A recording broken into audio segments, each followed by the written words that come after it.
these Nationals at Dodger Stadium almost a full month ago. Joe Davis, Orher, Scherzer, and Alana Rizzo. And the Dodgers getting ready to bat against Max Scherzer. With this lineup brought to you by 76. Jock Peterson, for the second time in as many games today, is going to hit leadoff. Max Muncy moved up into the 2 spot. Dave Roberts really liking the quality of his ABs lately. Then it's Grandal hitting 3rd. Bellinger, Taylor, and Utley in the middle of the order. Yasiel Puig is in right. Austin Barnes does the catching for Rich Hill. Only 4 pitchers have won more than 3 Cy Youngs. Roger Clemens, Steve Carlton, Randy Johnson, Greg Maddux. And Max Scherzer's pitching like he wants to join that group. Comes into this one with 7 wins to lead the league, 91 strikeouts to lead the league, and that 1.69 ERA puts him second. You know what? We're going to talk about him a lot today, and we'll just start with the basics. A fastball that's going to average about 94 miles an hour, and then he can drop down about 10 mile an hour down to 84, 83, do his changeup, and then the slider, which is almost unhittable, is going to be right there at 85. And you're going to see him compete, and you're going to see him throw strikes, and you're probably going to see him dominate. So this has got to be a close game, I think, for the Dodgers to win. Try and squeak about 2 or 3 runs off this guy, max, and then you got to make it hold up. So the pressure falls on Rich Hill to match him. Rich is going to have to be a whole lot better than he's been so far this season. And you hope the bullpen can do what it's done the last few games. Nationals still a Major League best 13-3 over their last 16 games after an 11-16 start to the season. And the Dodgers try to get things going. Off we go here in game 2 with ball 1 low and inside. What a way to start the day with Jock Peterson tripling on the 10th pitch of the game from Tanner Roark. Really setting the tone for a professional first game of at-bats for the Dodgers. Get the single runs in the 1st and the 5th, and then in the 6th and the 8th add insurance.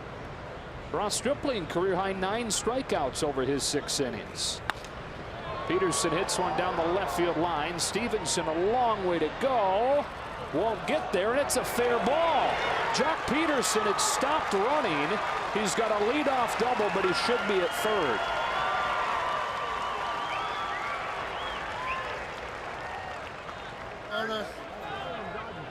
Well, he hit it down the right field line in game 1, and that was a ground ball. This is the complete opposite. It is a huge fly ball that curves back. It looks like it's going to curve foul, but actually comes back, and there's the stopping he talked about, Joe. He was too much of a spectator. He should have busted it. But he starts the game with a double, and up comes Max Muncy.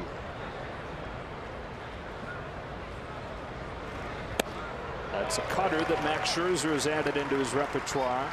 He brought in last season and has leaned on it this year against left-handed hitters. That ball dropping and Jock not running, it kind of reminds me of Cody Bellinger, and then he got benched. He was in San Francisco a few weeks ago. Muncy hits one foul, and it's 0-2.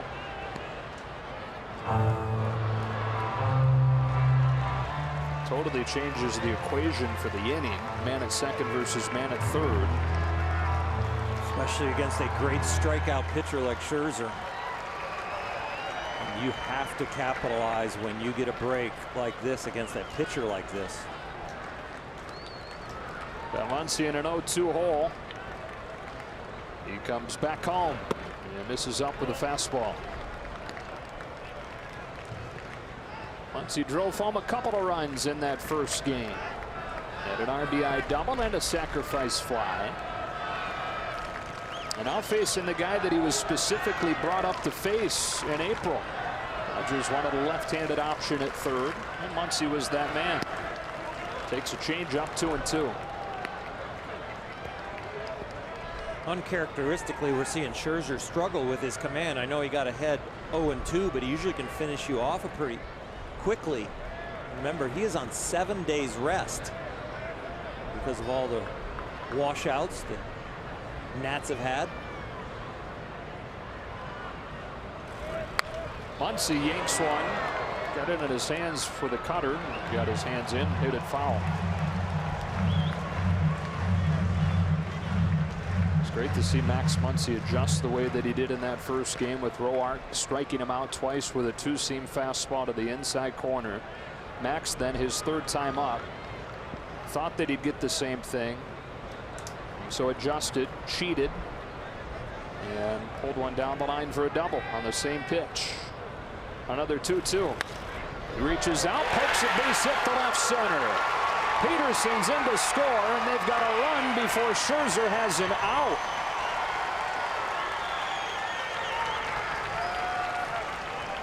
Professional at bat after professional at bat. Muncy, very rarely in game one do you have somebody cheat, admit to it, and are glad that he did. And here he doesn't cheat. He stays in there, the upper body and the swing, and just places that ball over there in the 6 hole. So Dave Roberts' decision to bat Muncy second immediately pays dividends. And the base hit for Muncy in a way bails Peterson out for not being at third to start the inning. Ball one inside on Yasmani Grandal.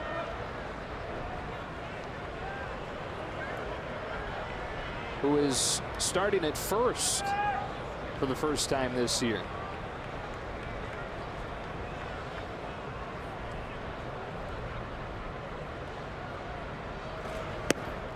One ball, one strike. Dave Roberts had asked Jock Peterson to take ground balls at first a while back, and Yasmani Grandal saw that and said, hey, on the depth chart, I'm still ahead of Jock, right, at first base? Yeah, you are. I said, all right, good, because I like playing there. Done it quite a few times throughout his major league career. 1 inning there this year. That's a strike, 1 and 2. Max Scherzer here in his 10th start of the season. You go back to last year, 12 consecutive outings where he's given up 2 or fewer earned runs. That includes his last time out when he beat Arizona in Phoenix, 1 run over 7 innings, and he struck out 11.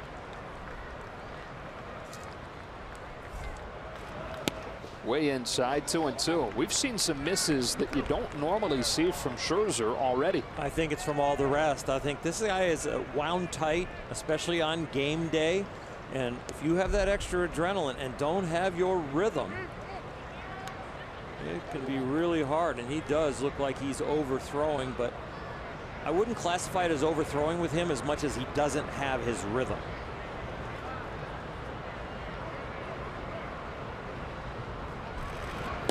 Finds it with a cutter to get Grandal.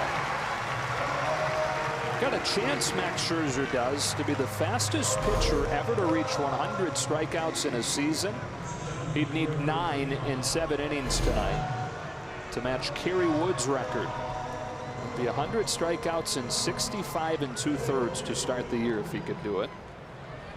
A lot of times you think of, okay, is it on a split finger? Is it on the curveball he's striking everybody out on? No, it's his fastball. The league is only hitting 125 against the fastball. 1-on-1 out, Cody Bellinger. He's faced Scherzer 5 times in his career and struck out all 5 times.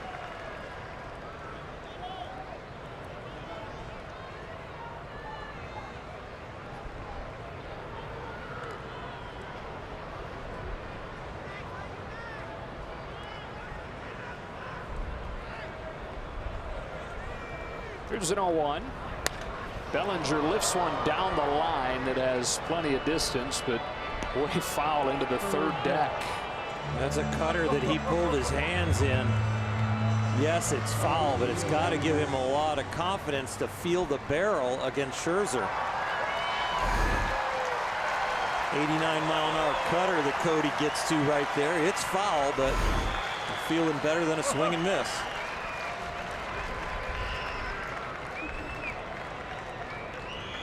He came in with a cutter, now going away with a fastball. Taken for ball 1. Bellinger 0 for 4 in the first game today with 3 strikeouts.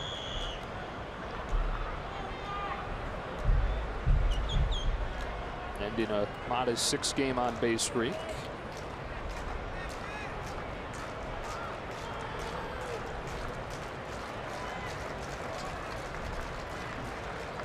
Muncy at first with one gone, and Scherzer to Bellinger with a 1-2 pitch. Ball 2. Same situation he had with Muncy. Got him to 0-2, but then he was able to battle back in the count. And also Scherzer shooting a few scuds up there, or just not competitive pitches.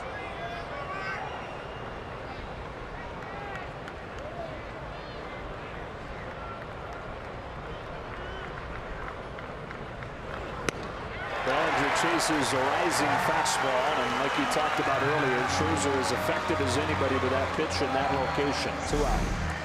The whiff percentage on high fastballs from Max Scherzer through the roof.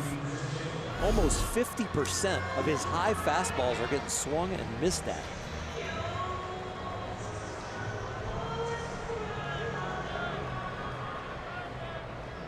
But 2 out, it's Chris Taylor.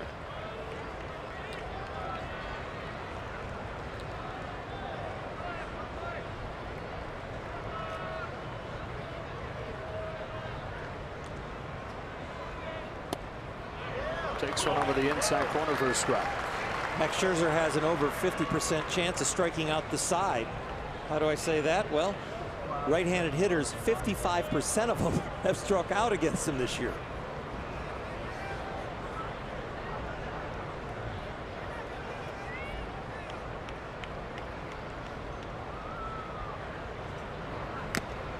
Nothing in 2.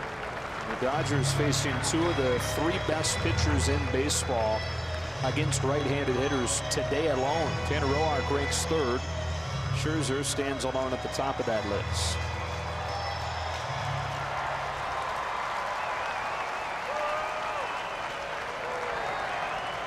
Peterson with the leadoff double. Muncy drives him in with a single. He's still at first as Scherzer brings an 0-2 to Chris Taylor. Taylor strikes out on a high fastball, and that's that for the Dodgers in the first. But they crack through and get a run for Rich Hill to work with against Mighty Max.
Defoe's going to bat second. Bryce Harper sliding down 1 spot.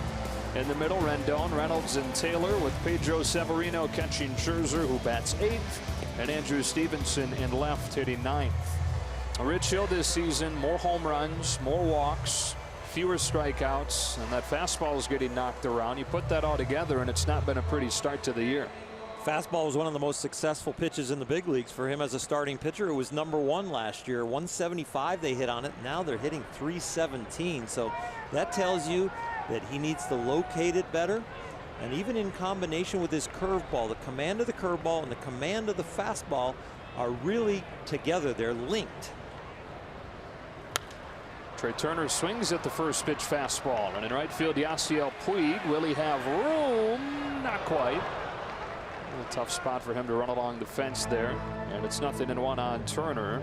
And here are those numbers you were talking about. That 175 average against, the single best average against on a fastball in baseball last year. 317 this year in his 5 starts. I really think that the league has caught up to the high and away fastball with him, and I think he needs to throw more low and away fastballs. Get the ball down there and then go up the ladder and then bring the curveball out of that window. Back-to-back fastballs, back-to-back strikes. And Trey Turner, who's 0 for 4 in the first game with a pair of strikeouts against Ross Stripling. And already the training staff coming out to take a look at Rich Hill. Remember, he complained of blister issues in his last start. And they appear to be looking at that left hand. There's the middle finger, the same one that he went on the DL for a cracked fingernail. And from the cracked fingernail, there was an infection. The infection, the blister popped up. And it appears that's going to do it for Rich Hill. 2 pitches into his day. This is really frustrating for Rich and for the Dodgers, but he probably threw about 60 or 70 tosses between the bullpen and long toss to get out there, so the finger had gone through some wear and tear just to get loose. And 8 pitches to warm up after you take the hill with a 1-0 lead, and then 2 pitches that are competitive, and something happened. The nail busted or the blister came back. What an absolutely maddening thing for Rich Hill and the Dodgers. Back in a moment.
by Nissan.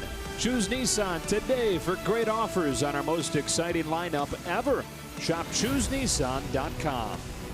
And by Jack in the Box. Try the new Cholula Buttery Jack, part of the Buttery Jack family, only at Jack in the Box. I'll take a close look. That's why Rich Hill's coming out of this game. Scott Alexander replacing him here with 2 strikes on the leadoff man in the first inning. It's going to be patch it together in the whole bullpen, and you've got a day game after the night game, and this shows you how well and good it was for the Dodgers that Ross Stripling went 6 in game 1. Chagua went an inning, Josh Fields went an inning, and Kenley Jansen went an inning. So this bullpen is going to get a lot of work here in game 2.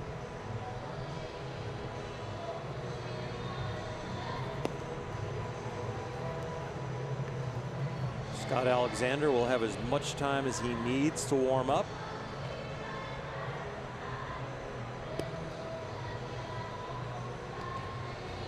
Let's go down to Atlanta, brought to you by El Pollo Loco. Dodgers, I guess, set up to be able to handle this, relatively speaking. Well, guys, Tony Cingrani was activated off of the disabled list earlier today for game 1. Was not used in that game, so certainly if need be, he could come into this game. He'll likely have to do that. They've also added another bullpen piece. They have activated the newest Dodger, Eric Goodell. He came from the Mariners organization. He was activated for game 2. And Yimi Garcia is also here as the 26th man for this game 2 of the doubleheader. The corresponding move earlier today when they activated Tony Cingrani was optioning Adam Liberatore to AAA Oklahoma City. Okay, Alana. So yeah, the 26th man especially coming in handy on a night like this. So the count 1-2 on Turner. Alexander back home. And a strikeout. That's not an easy thing for Turner, who gets ready to face curveball, fastball, all out of a high slot, top of the zone oriented. And then he has to look at the sinker baller, change mid at bat.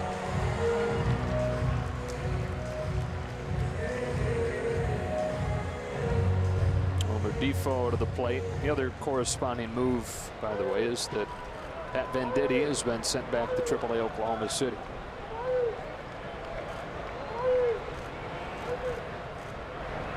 Strike 1. Boy, Alexander has looked like a different guy since coming back from OKC. He had movement and no location, and he would fall behind. Then when he would elevate to get a strike after falling behind, the ball was straight. Well, he fixed his mechanics and his sinker, and now he's got movement and location. Most pitches that he's thrown in and out in 27. It's back on April 3rd. Dave Roberts going to have to piece it together with a bullpen tonight. 1-2 on Defoe.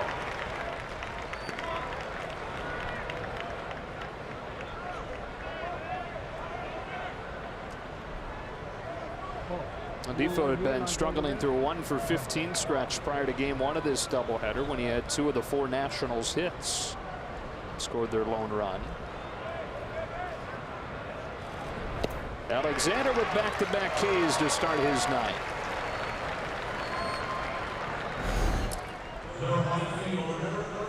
A surprise outing for Alexander this early in the game. Warmed up quickly. We said he was ready, and he was. He wasn't out there with the adrenaline of, oh, they're the game and everybody's waiting on me. I better make sure I do this in a hurry. No, he got himself properly ready, and he is showing it right here. And now face Bryce Harper.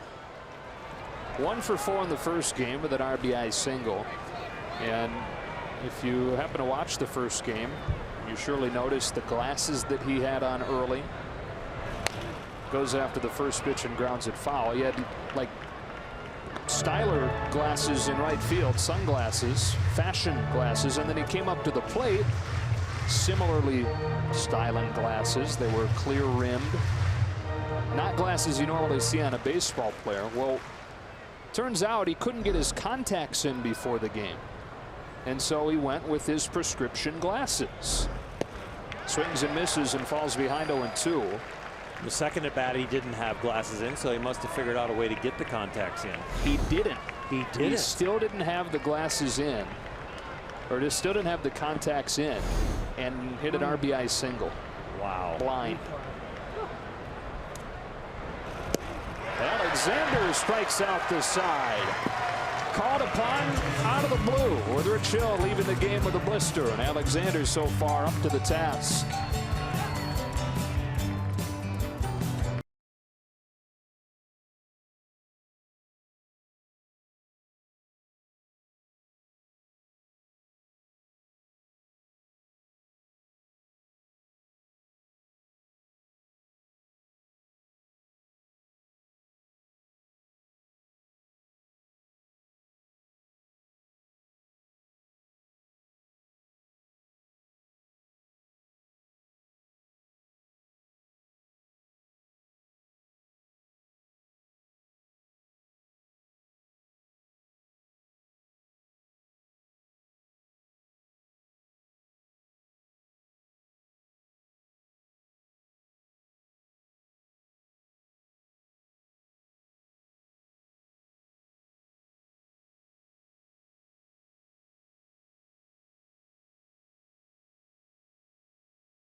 Top of the second, Dodgers in front of Max Scherzer and the Nationals 1-0. Double from Peterson, RBI single from Muncy before Scherzer recorded an out in the first. After that, he got 3 consecutive strikeouts. Opens the second with a fastball for a strike to chase Utley. Off of the bench in the first game. Starting to rain a little bit.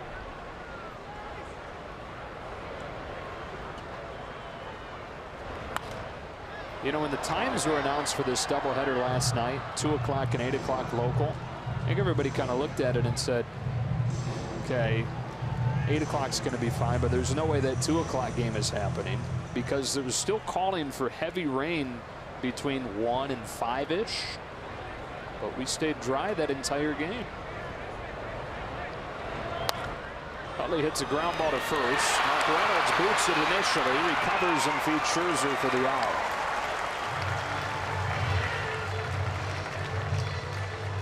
Up comes Yasiel Puig, and we take a look at our Land Rover Performance Spotlight. Since Utley came off of the disabled list, he's hitting .280. He's homered 3 times in his last 5 games after he went his first 28 without one. And he's got a great flight plan right now, pulling the ball in the air to left field. More line drives to right field. Dave Roberts and Turner Ward like what they are seeing from Yasiel.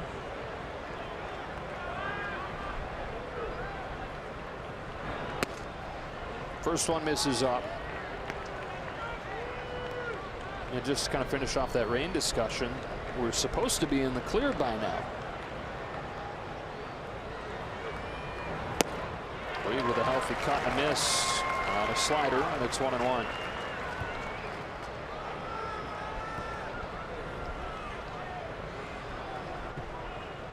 Always looks worse in front of the lights. 2-1. Max Scherzer, back-to-back Cy Youngs. 16 and 6 a year ago with a .251 earned run average. That was the best of his amazing career. It's in his 11th year now. Started with the Diamondbacks, then the Tigers, and now in the 4th year of his 7-year, $210 million deal, and that is a lot of money but in a lot of ways it's as good of a contract as there has been signed in baseball in this era. And you said 11 years, and nothing has gone downhill with him. His average fastball is right around where he broke in, and really hasn't had a down year with that.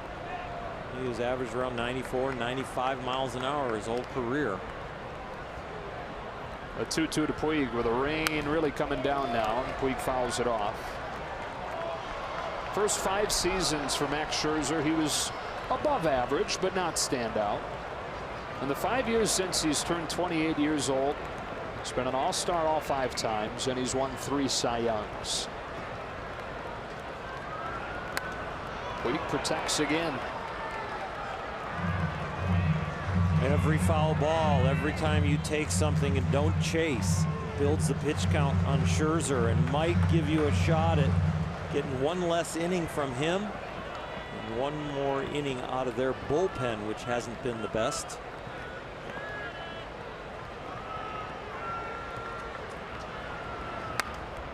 Puig fouls it again. Yeah, and the first time they saw him on April 20th, only gave up 1 run, but they had him out of there after 6 because they drew a season high 3 walks, at least season high in what he's allowed. So I held him to a run. They did make him work at Dodger Stadium. Puig certainly is. The 9th pitch. Fouled again.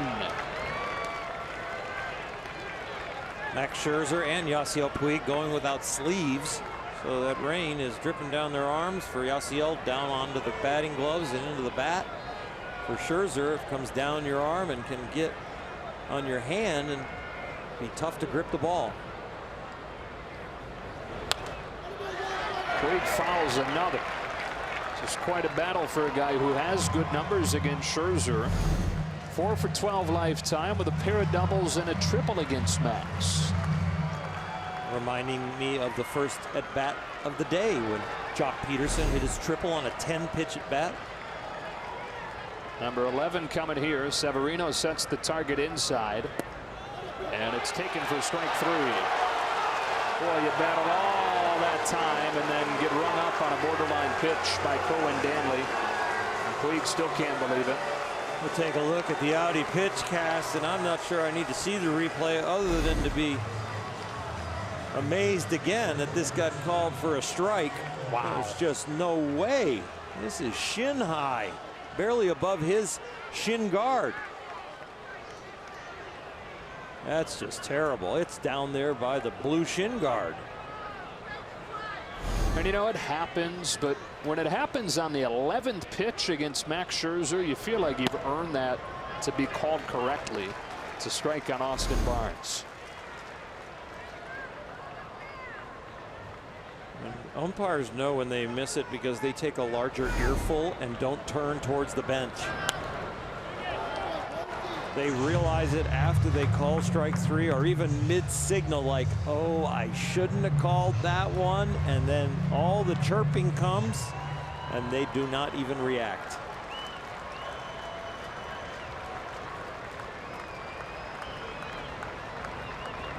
Oh, 2.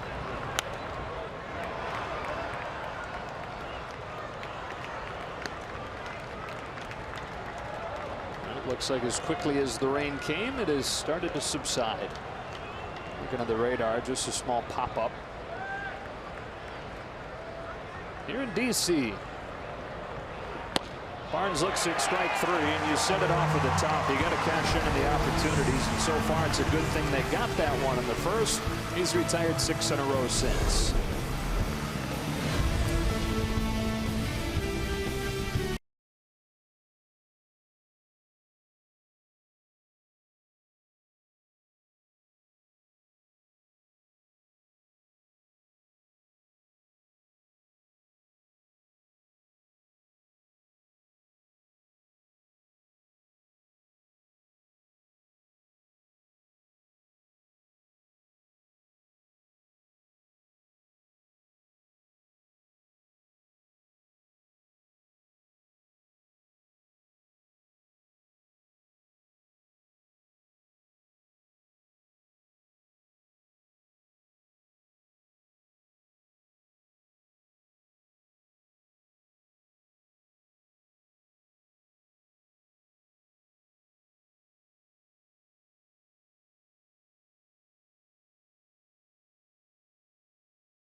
Alexander, and you know what? Since he fixed himself down in AAA, he has been nails, and now he is pounding the strike zone with strike after strike after strike.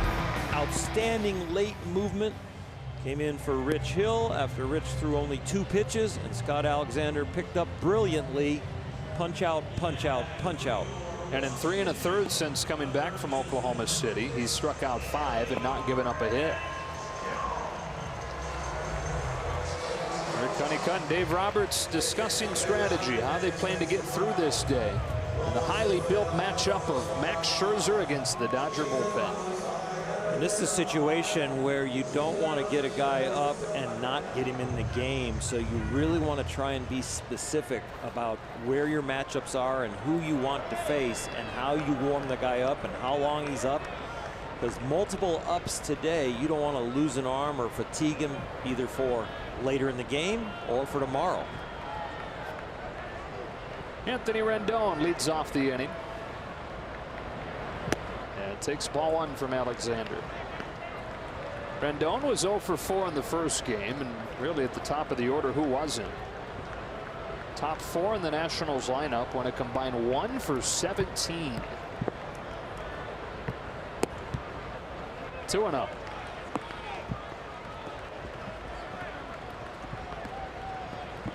Sounds like the rain is picking up again.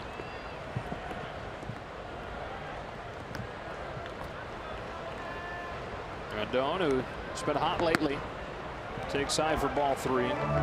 He's hit 3 home runs in the last 6 games as he started to build back up after missing a few weeks with a toe injury. Boy, it's really coming down now.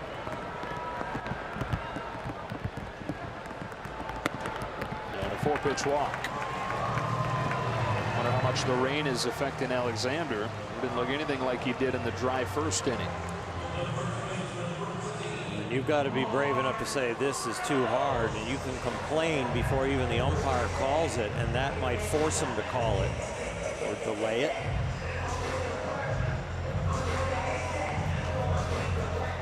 Kerwin Danley just looked over to the groundskeepers and kind of waved to him as if to say, I think we're okay.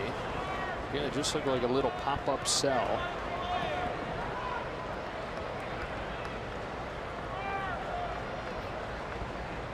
Leadoff man on, and here's Mark Reynolds. It takes ball 1, 5 straight balls to open the inning. If you're the head's home groundskeeper and the pitcher on the mound for the opposing team doesn't have much command, oh, the radar's fine. Just keep playing. Yeah.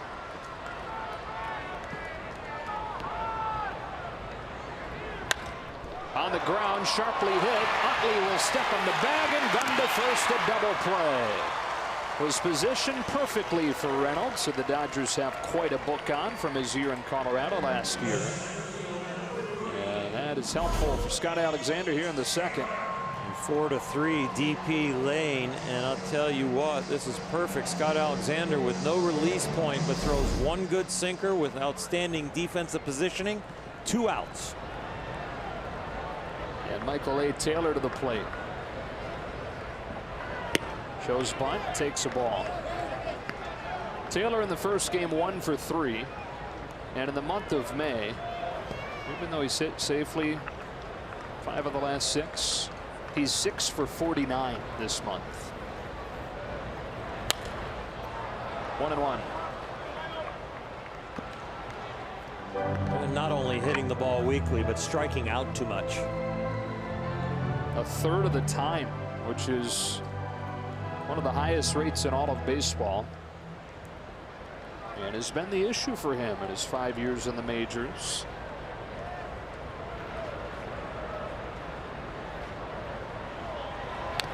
He's had everyday opportunities each of the last few years because of injuries. 2015, Denard Span injured early on.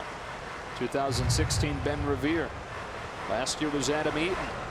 He finally had an opening day opportunity to kind of be a guy.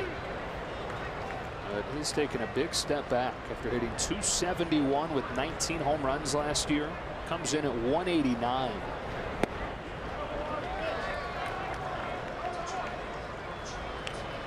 Said the key for him was just stopped overthinking it. Stopped trying so hard.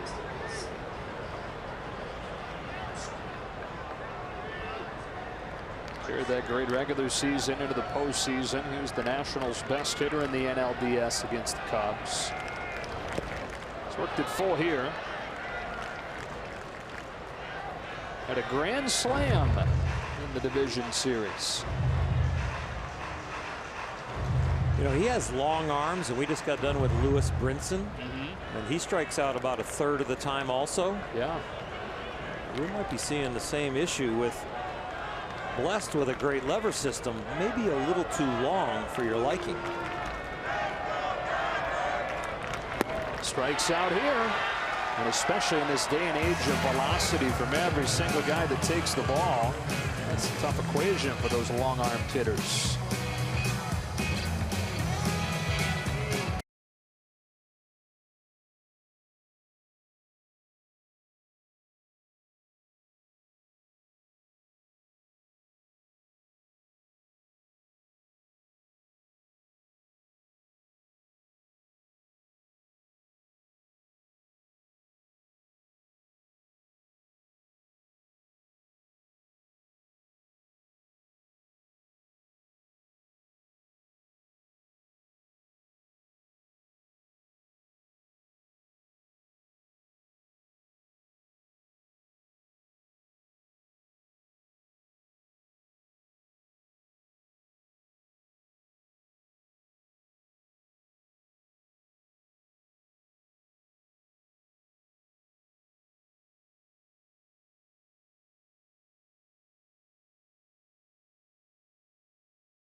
Scott Alexander is going to bat for himself. Just a quick note on Rich Hill's line. Of course, zeros all the way across the board. Rich Hill isn't even credited with facing a batter, but he is credited, guys, with a game start. That's about it. Scott Alexander, who has 4 ABs in his career, takes strike one from Scherzer. This is what the people paid for. Max Scherzer against Scott Alexander.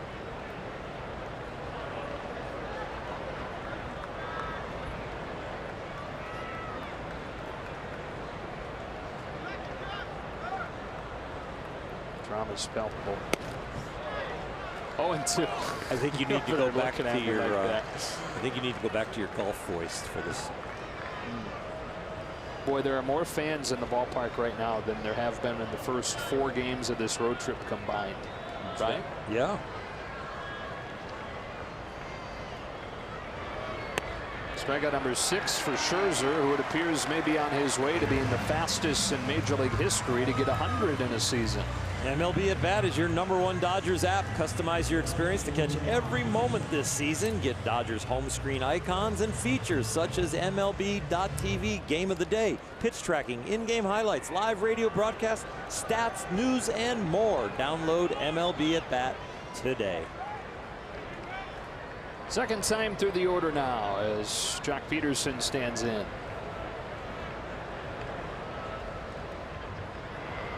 Started the game with a double. It came in to score on Max Muncy's hit before Max Scherzer recorded an out.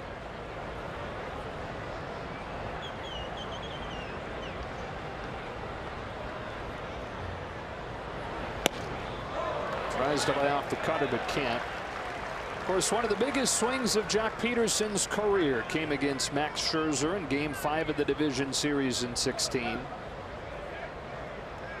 Tying the game with a home run in the late innings. Scherzer and Rich Hill, who was the Dodgers starter that day, would both take no decisions. The Dodgers winning that game 4-3, winning the series. With Clayton Kershaw getting the final couple outs. Fun trivia question to that one is who made the last out? I don't know. Wilmer Defoe. Oh, okay. 2-1. 2-2.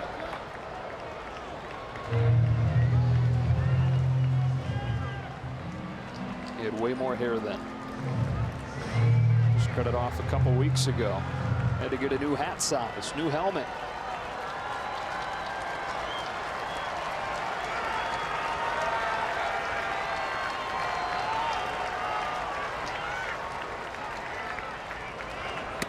Look out. 3 balls, 2 strikes. How did it miss him? I thought this was right in the ribs. Oh, good job turning away from it too. Something you teach the little leaguers right away when the ball's coming at you, to turn away from it. Scherzer to Peterson with a payoff. Good take on a changeup during the walk. More and more you get comfortable with Jock Peterson putting a quality at bat on you, sticking with the theories and the stances that he has used here this year. And he looks like he's getting more and more used to tracking the ball and swinging the bat with that posture and approach. It's been on both times. That snaps a string of 7 in a row, retired since Muncy's RBI single in the first. Here's Muncy again, taking ball one off of the inside. You look back at the start of this day when we were talking about the adjustment Muncy made against Roark.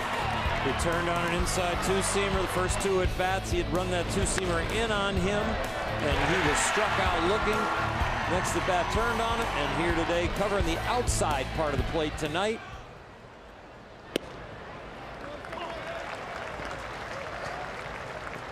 If you'd have told me back in spring training that Jock Peterson would be leading off and Max Muncy would be hitting second, and you would see quality at bat after quality at bat that sets the table for the Dodger offense to turn their season around against Max Scherzer.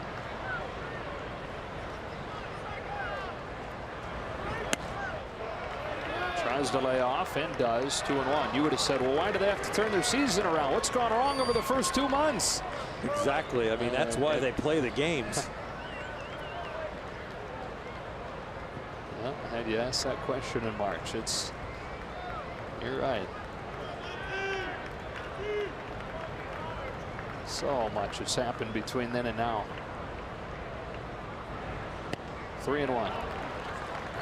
And so much time left, and it's not early anymore, but there's a lot of season left, and what a blessing to start today. Only 7.5 games behind the Arizona Diamondbacks. Pick up a half game in the afternoon game today. On a 3-1 pitch, Max Muncy swings and misses. 3-2. That's a very special pitch right there. He makes the ball go in 2 different directions at a very high velocity, and this is the cutter. Wow. Just added that pitch in a year ago.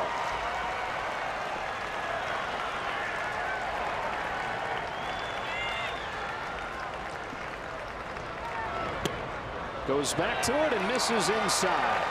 Peterson and Muncy with back-to-back walks, and they're at first and second with 1 out. Just not locked in completely on his control. Certain batters are seeing everything, but deep counts the Dodgers are working even if they get struck out. And there are a couple of deep counts, they get 2 base runners. And get Grandal to the plate.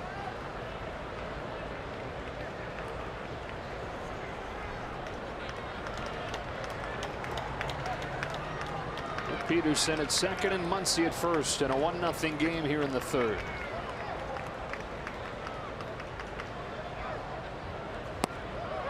Swing and a miss on a breaking pitch, strike 1.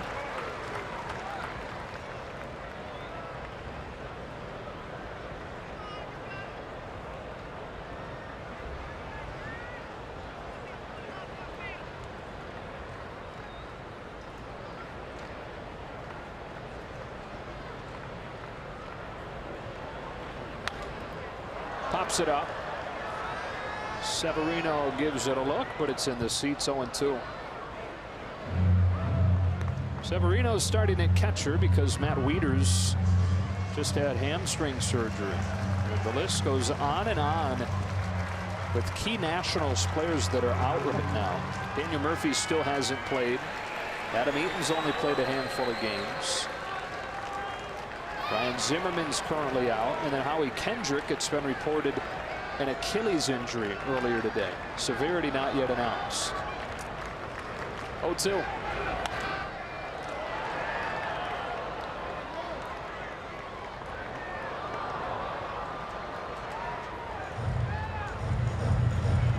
Dodgers' first run, a bloop double from Jock Peterson that probably should have been caught. Now a couple free passes from Scherzer to set the table here with one out. These are all the little parts of this game that you have to capitalize on with this guy, because he's not going to give you many opportunities, and even when you get the opportunity, it's hard. Another 0-2. It's in on the hands of Grandal, and this pop-up will be called and caught by Rendon.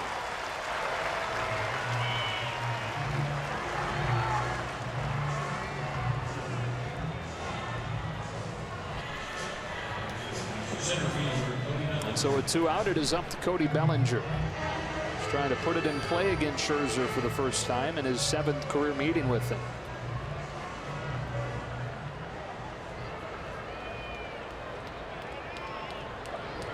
A great time for his first hit off of Max Scherzer.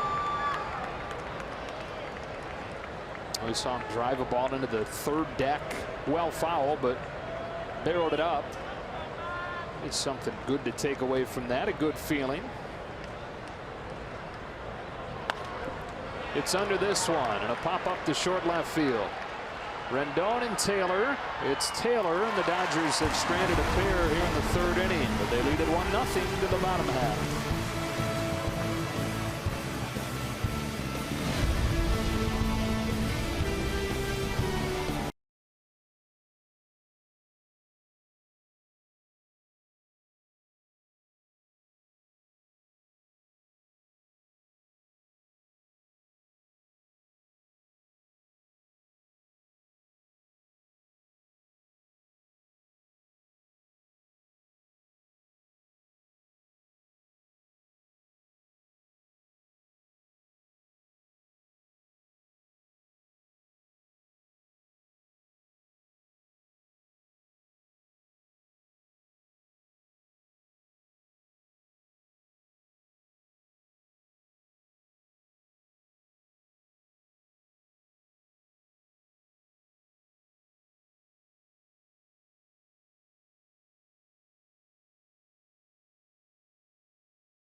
Senior athlete, then nominate them for a chance to be named a Spectrum Sports Championship Drive Scholar Athlete and receive a $2,500 college scholarship.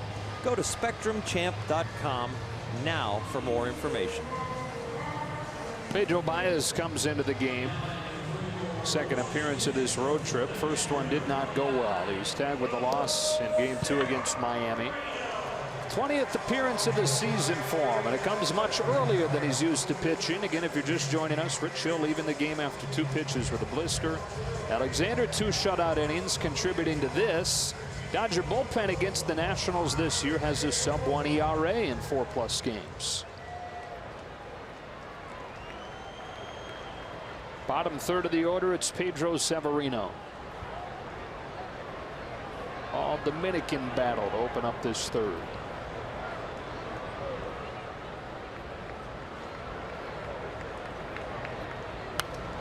A couple of former third basemen facing off.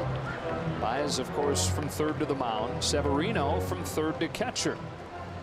Played third and some outfield and had pitched a little bit too. Then when he was 15, his team's catcher just didn't show up one day, so they needed somebody. His coach said, Pedro, you. He gave it a try and impressed him right away.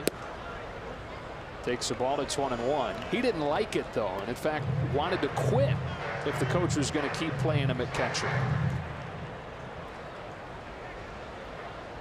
His dad told him, though, you're a Severino. Severinos don't quit. It's a fly ball to right.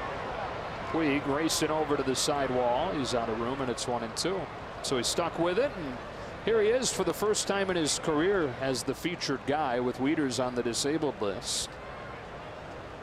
He's had a handful of games each of the last few years, but this is going to be his first time really with the leash off.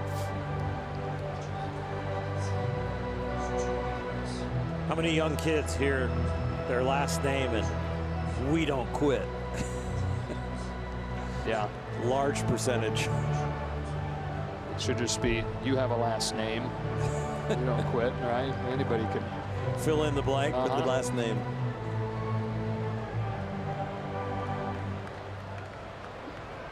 You don't quit. He's not a quitter. He's not either.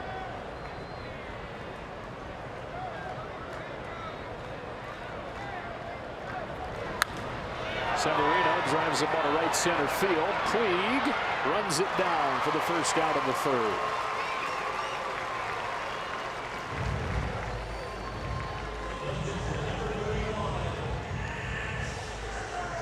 And now Scherzer, and you know, when you're talking about a pitcher winning an MVP potentially, if there's ever a case, I think you're seeing one right now with what he's doing on the mound. Far and away the best that the sport has at this point, with Kershaw on the disabled list and going through his injury issues.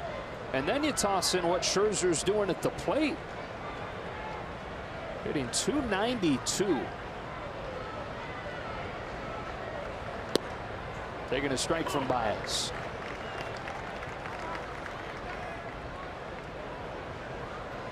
His on base percentage is .292 also. Not many walks sprinkled in there. Nope. But he has a double. Has at least one hit in 6 of his 8 starts. Takes batting practice every single day. You know, some pitchers you see take it a few times between starts. He even takes it on his start days. And they say game plans for the opposing pitcher as hard as he game plans for the opposing lineup that he'll face. I don't think he spent much time game planning Pedro Baez, though. I don't think so, but I'll bet you before this at bat he was reading the notebook on the bench about him.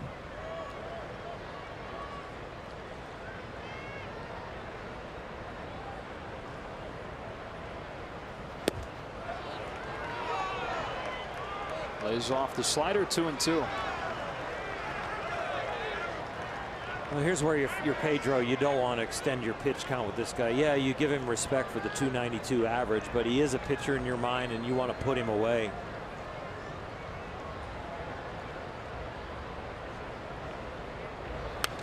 Challenge him with a fastball. Scherzer fouled it off. Pedro's longest outing this year, its longest outing of the career, 2 2/3 innings. Pitch count a little bit over 40. Dodgers would love to extend him probably to something like that today if he can continue to be effective.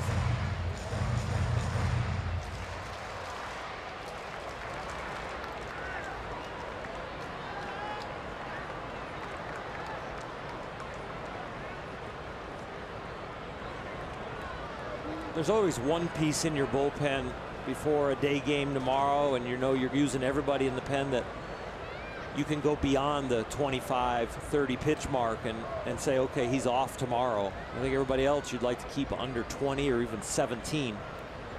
Scherzer gets hit as he gets away from Baez. That was a changeup that slipped out of his hand. That wasn't on purpose at all. Got Scherzer on the left arm, maybe just above the wrist. Yeah, elbow / wrist area.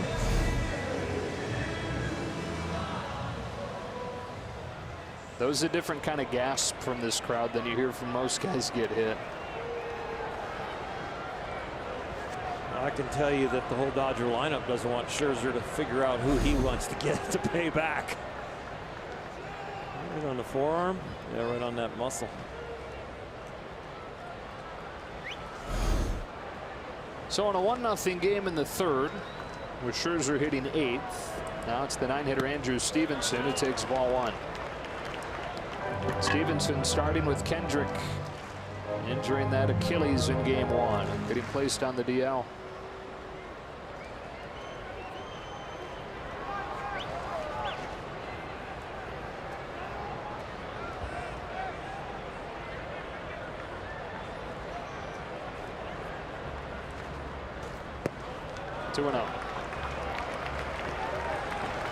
I don't like the miss pattern right now. The ball up and into Scherzer on a changeup. The last 2 pitches right there. That same place, arm side high. You've got to recognize that and make an adjustment. Reach into your toolbox and fix it.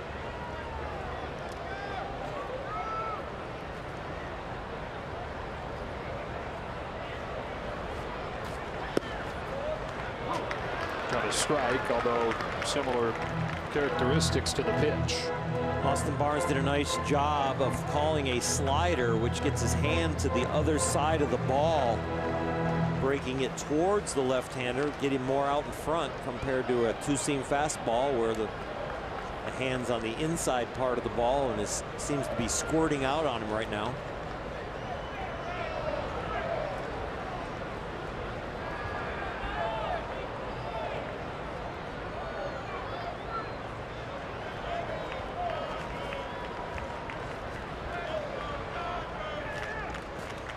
Stevenson lays down a bunt. Baez fields it and calmly throws him out.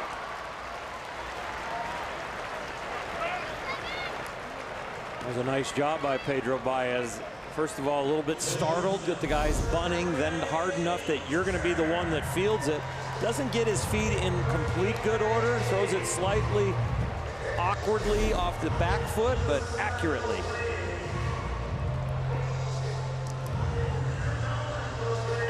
Now with 2 out and Scherzer at second. Trey Turner the hitter. 0 for 5 with 3 Ks so far today. Dodgers winning game 1 of the doubleheader 4-1 and now trying to win their 3rd in a row and get their first series win since the last time they faced these Nats, April 20th through the 22nd in LA.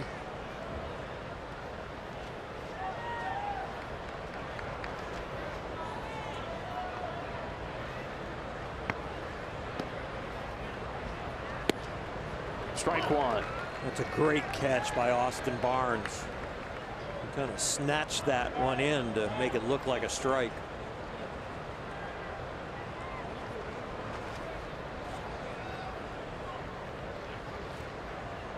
Barnes and Grandal last year rated as the best pitch framing duo in baseball.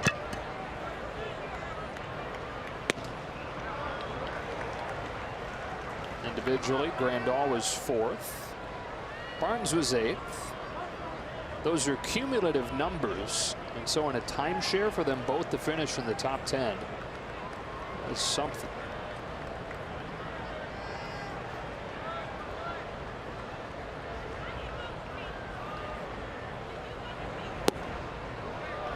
Didn't miss by much. Turner's ahead 2-1.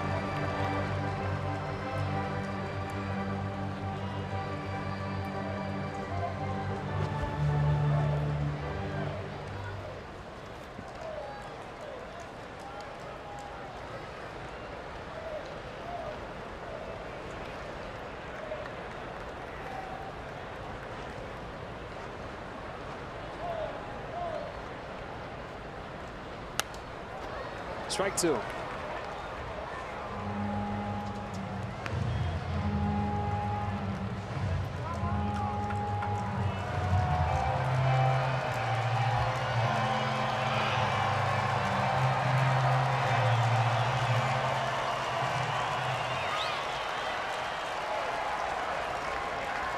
The rain has subsided, but we're still dealing with the muddy conditions from the rain.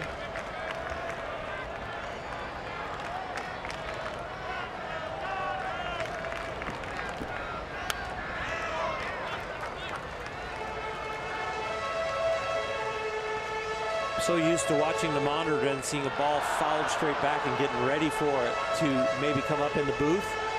It's going to be pretty tough here. Yeah, I just get excited about it getting popped up high enough where we can actually see it.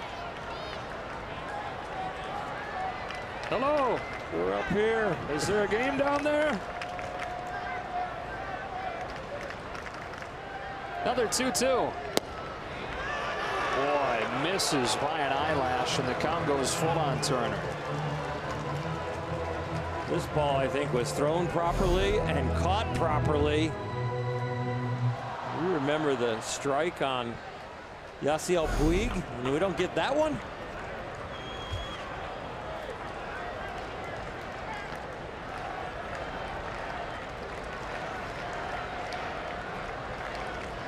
With Defoe waiting on deck. 2 gone in the third, a 3-2 to Turner, and he got it by him at 97. Went to another gear with his hardest pitch of the inning, and Baez puts up a 0 in the third.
By beating Max Scherzer, which not many teams can do.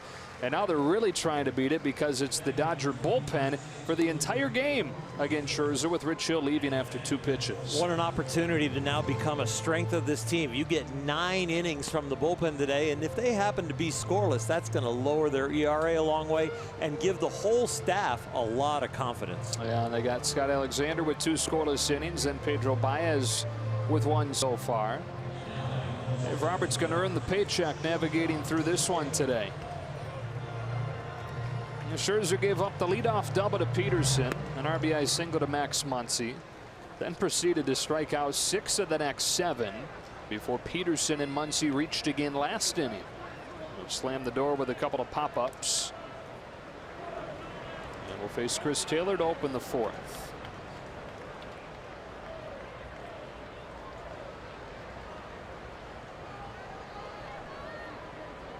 Mentioned it during the first game, but Chris is back in his home area here. He's a Virginia Beach native, about 3.5 hours from here.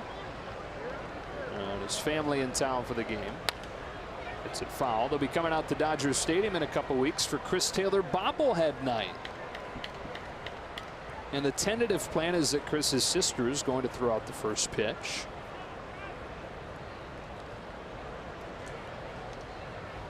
Standard has been set by Cody Bellinger's sister on his bobblehead night.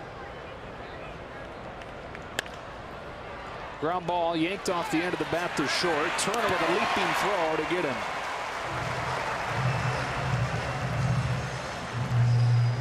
Tonight on an all-new Backstage Dodgers, go behind the scenes with Justin Turner as he works his way back from injury.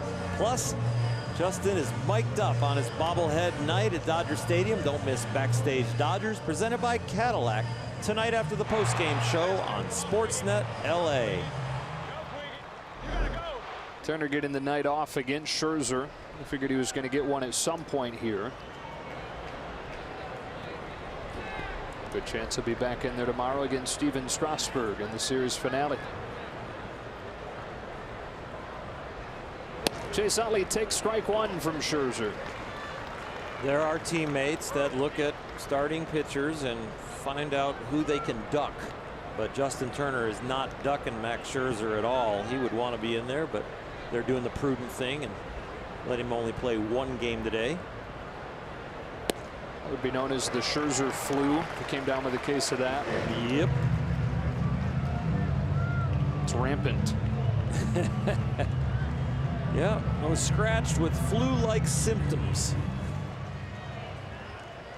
Sweaty palms. Knots in your stomach. Lightheaded. All those things. It's nasty. Utley swings and misses on a ball that gets to the screen. Severino throws late, and Utley's aboard on a strikeout.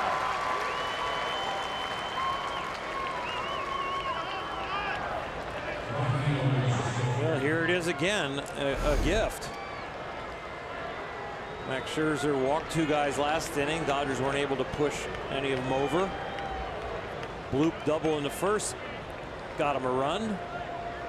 And now a strikeout, and Utley reaches base. And now Puig, who took strike three called on a pitch that PitchCast showed was not a strike, but he took it on the 11th pitch of his at-bat against Scherzer. Chases strike one. Did you get the feeling as a pitcher when he went through a battle like that early in a game against a guy that the advantage swung in his favor his next time's up? Well, he gathered a lot of information on your stuff, and you're definitely not as fresh when you have those 11 pitches under your belt and you're at 66 in the fourth with one out.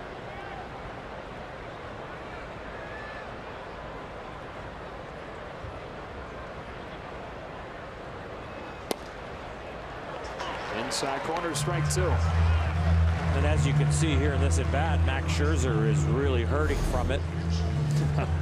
Fastball on the black, 0-2, bam.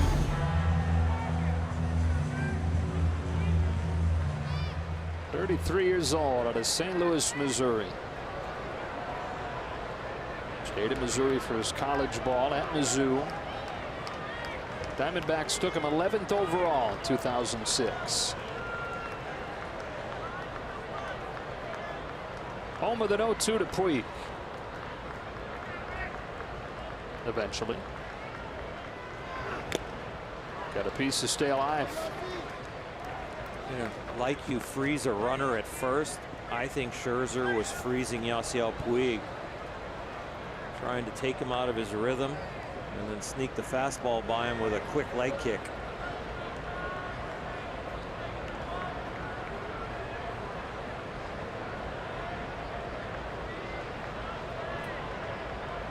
Two again.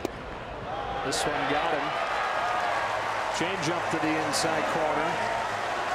Scherzer with his 8th K, and Puig disappointed, headed back to the dugout again. That's an outstanding changeup, and it might have been inside, breaking left to right like a left-handed slider, that changeup.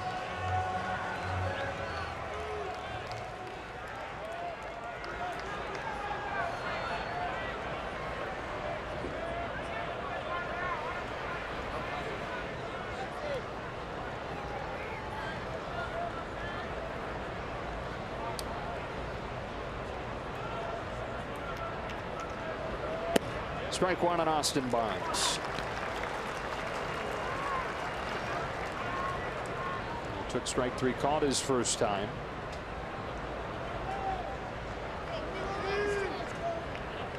Four of the last 5 Ks for Scherzer have been looking.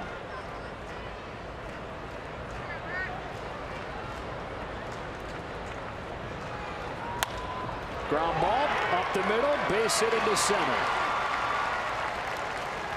So Barnes has the first Dodger hit since Muncy's RBI single in the first inning. It's a base hit, and it's on the Volkswagen replay. Ground ball back up the middle. More and more, if you are not a spray hitter, ground balls up the middle are not hits. Shift is usually right there, but Austin Barnes is a pull hitter and a spray hitter to right field, so they can't position anybody up the middle. They got to play him conventional. And Dave Roberts sending Pedro Baez up there to hit, showing you kind of the predicament that he's in, with an opportunity to extend the lead here, but on a day where the bullpen's going to be worked hard. They're having a good chuckle. Baez has only thrown one inning, and they need more than that out of him. Fouls off the first pitch, strike one. Remember, Pedro Baez hit Scherzer, but Scherzer doesn't want to hit Baez here. Right. If he does, it's by mistake.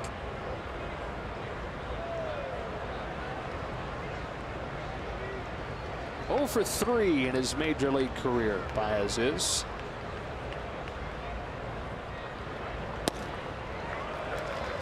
Oh and 2.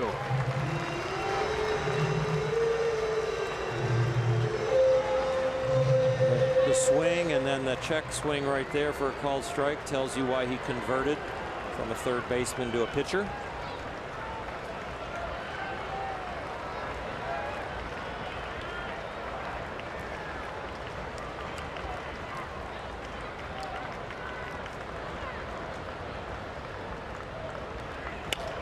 Pedro Baez hits it on the ground to third. Rendon goes to second just in time to get Barnes, and that's that in the fourth.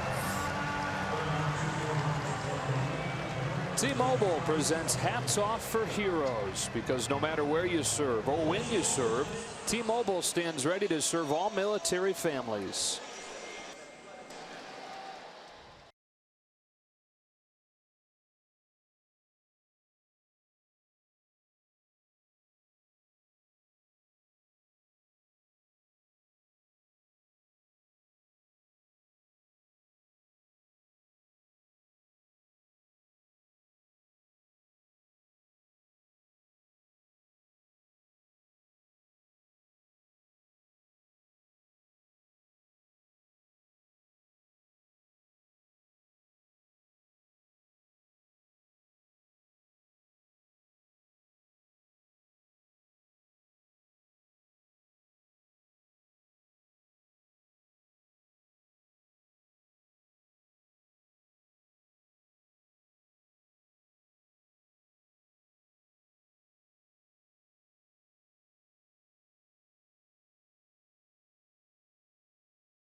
When Rich Hill was removed from the game, certainly what we expected, guys. He was officially removed from the game with a left middle finger blister, that after just throwing 2 pitches.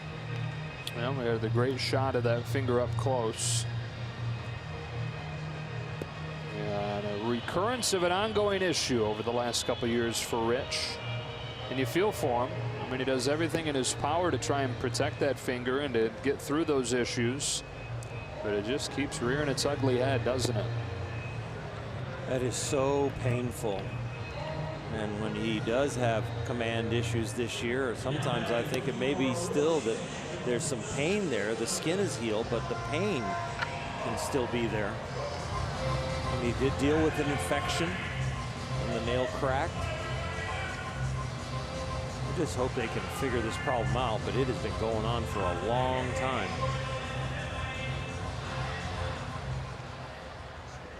Second inning of work for Pedro Baez, who made pretty good contact against Max Scherzer, didn't he? It actually looked like the Washington defense was surprised the ball was put in play the way they recorded the out. It's like, oh yeah, I got to cover second. Oh yeah, I got a ground ball third. Okay. Yeah, pretty good to make contact, give himself a chance. Wilmer Defoe, 2, 3, and 4 for the Nationals in the fourth. Starts him with a changeup that misses. Defoe struck out against Alexander in the first. Alexander Cade 4 in his 2 innings of work, faced the minimum.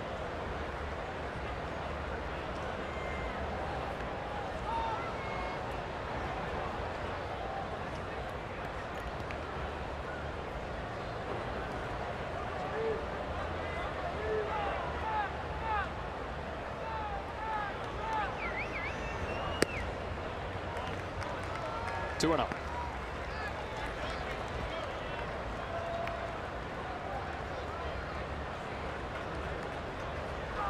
And the Nationals in game 1 with just the 1 run. That's the 4th time over their last 6 games that they've been held to 2 or fewer.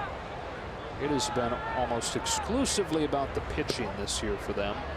2-1. I say that, but they've hit home runs. They've taken walks.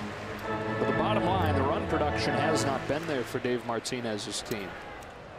That's Yimi Garcia, the 26th man for game 2 of this doubleheader.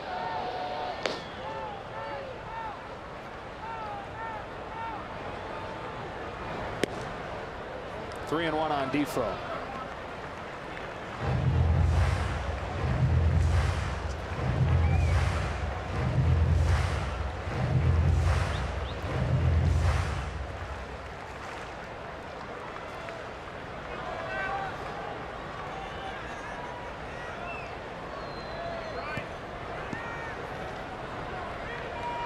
With Harper and Rendon to follow, Defoe starts the inning with a walk.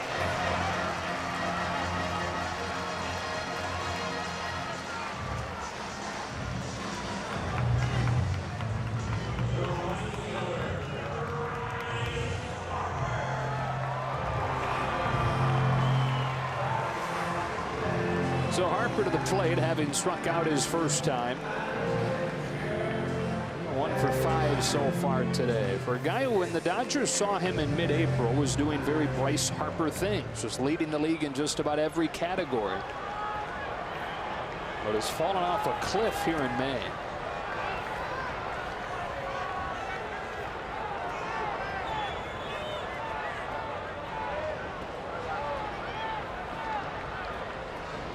Bryce Harper sees fewer strikes than any player in baseball.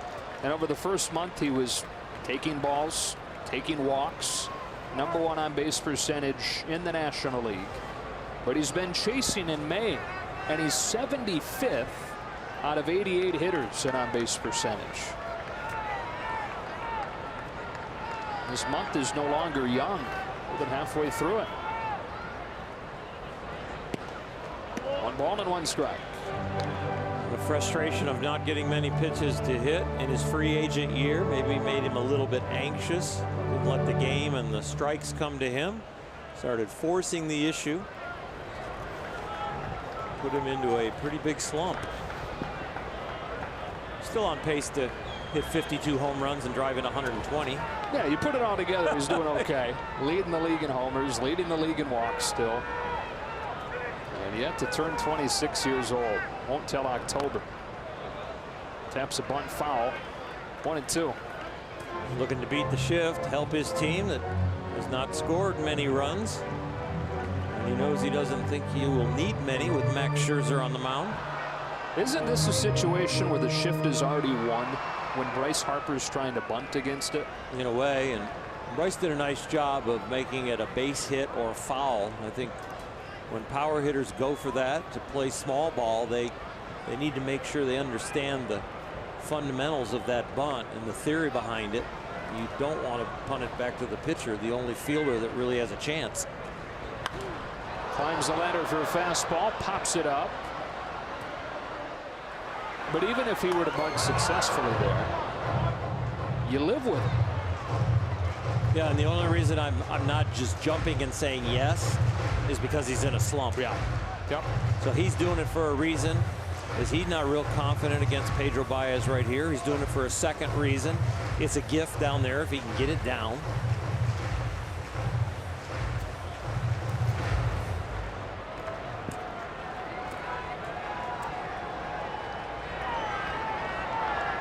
He's not trying to bunt now with the 2 strikes. And a 1-0 game in the 4th. Baez to Harper with another 1-2.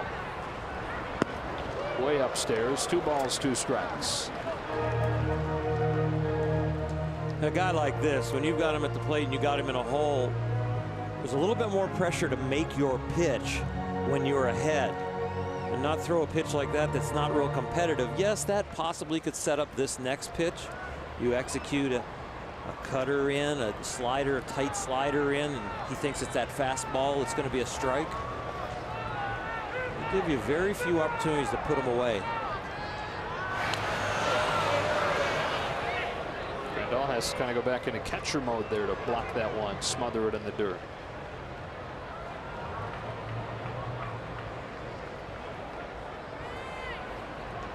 We're in the 4th inning. That's only the 2nd time that Grandal's touched the ball.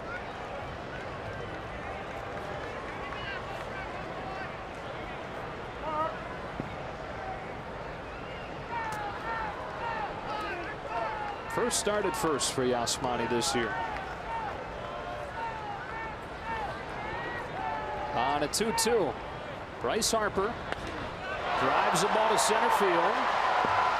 Cody Bellinger is under it. 1 out.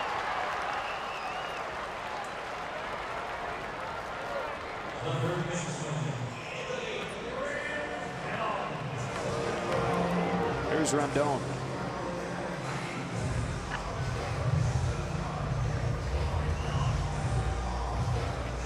Who's a huge basketball fan. He's a huge Houston Rockets fan. So, you know, he'll have interest tomorrow night. Grew up playing basketball more than he was playing baseball. Big time shooter. Not much of a ball handler or defender, but he could shoot it. Played through high school. Just baseball once he got to college. Great career at Rice.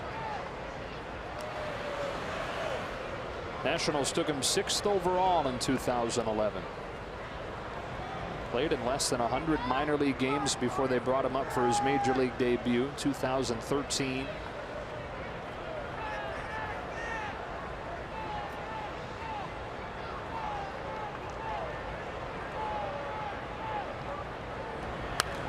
It's easy to forget, but Anthony Rendon in 2014, his first full year in the majors, was top 5 in MVP voting. And then he dealt with injuries in 2015 with an oblique and a knee. Kind of fell off the face of the earth for a while. National League Comeback Player of the Year in 16. And then last year, still quietly somehow, tied for the National League lead in wins above replacement with Giancarlo Stanton. Runner takes off on a pop fly. It'll peel its way to the foul line for Puig. 2 gone. That's really surprising. Number 2 in WAR in the National League. Tied for first. Tied for first with Stanton. That was very quietly done. His whole career's been quiet, though. I mean, you talk about the top 5 MVP finish in 14. Top 10 for his career in wins above replacement. And he's never been an all-star. I'm a big Houston Rockets fan. I wonder if the beard is for after James Harden.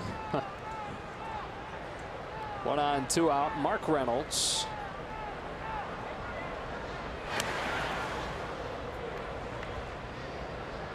Rendon had the long hair previous years. Gotten sick of maintaining it, though. Grew it out for about 1.5 years and then cut it off this winter. He actually joked around and said maybe I look more professional now and I'll get some all-star votes. 1-0.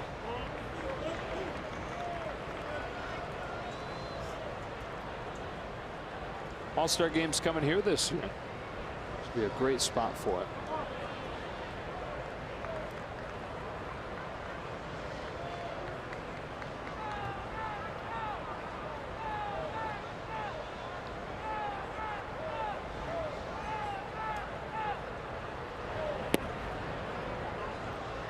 Two and out.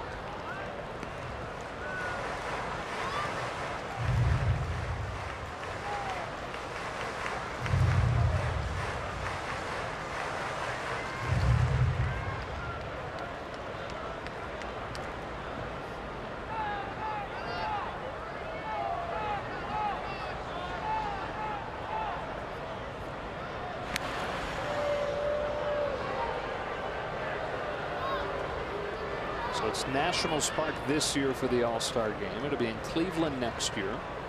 And then, drum roll. Nice. I'm glad you can do that because I can't. Dodger Stadium 2020.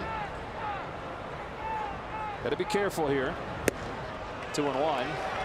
Or just throw 97. I like what Austin Barnes did during the pickoff move. He sat deep inside with Reynolds, knowing they were picking off to first, and then went fastball away after the pickoff.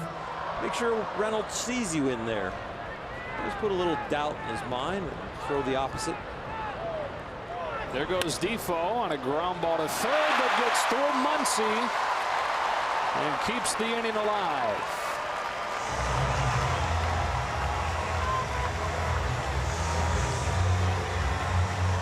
It's been well documented that Muncy is most comfortable at first, but he can play third base. This ball with the wet grass, we've had the rain here, so I'm sure this one is skidding. You saw the first hop was lower than the second. The second one comes up, but he's going to tell you he should have had that.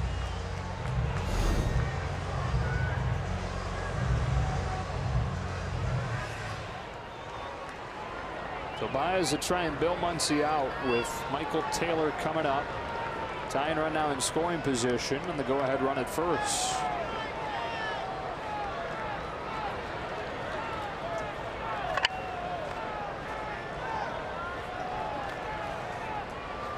The strikeout is against Alexander. Muncy knocks this one down and takes it to the bag to finish the inning. He has to wait one pitch for redemption, and after 4 in DC, the Dodgers lead at 1-0.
See a Southern California BMW Center today for exceptional offers, or visit SoCalBMW.com. Max Scherzer to face the top of the Dodge order here in the 5th inning of a 1-0 game. That's the top of the order that's giving him problems. Peterson and Muncy together have reached all 4 times. Dodgers have only had one other base runner outside of that. Starts Peterson with a pitch low. Double and a run in the 1st inning and a walk in the 3rd.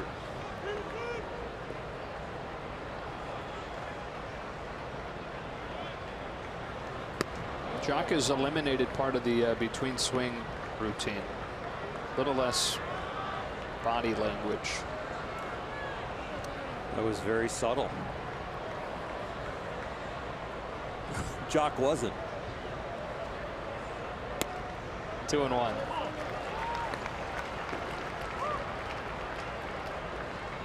Keep those cards and letters coming.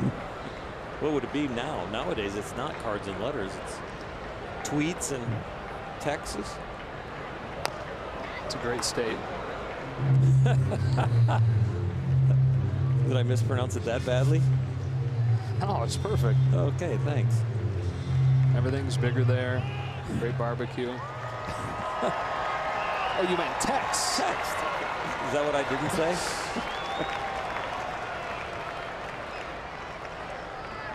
2-2 from Scherzer. Aborted mid windup. You got to give me a few mistakes here and there when we're here in Washington, because the air's a little thin up here. Yeah, right.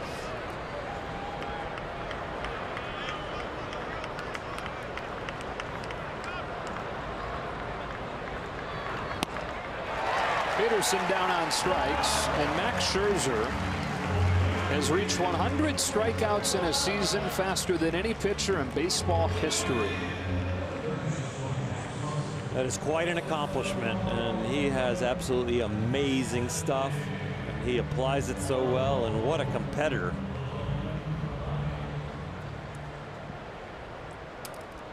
It's his 9th tonight.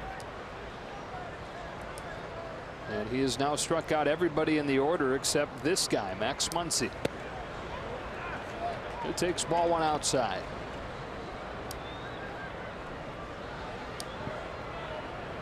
Max walked his last time, and it ended a run of 3 consecutive plate appearances with an RBI. Here's ahead 2-0.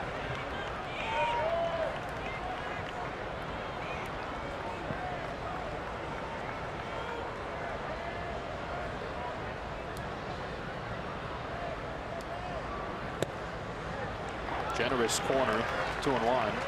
Well, in 16 it was Tolles. Last year it was Taylor, and yes, Bellinger, but Bellinger was the top prospect. And in a way, it's becoming Muncy here in 18. Under the radar prospect. 2 balls, 2 strikes.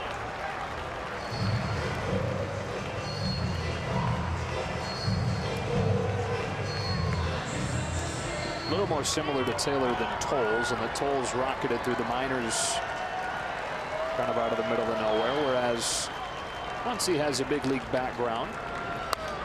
It's a high fly ball to right field and deep. It sends Harper back to the warning track, at the wall, and gone! Max Muncy's magic carpet ride continues with a home run against Max Scherzer.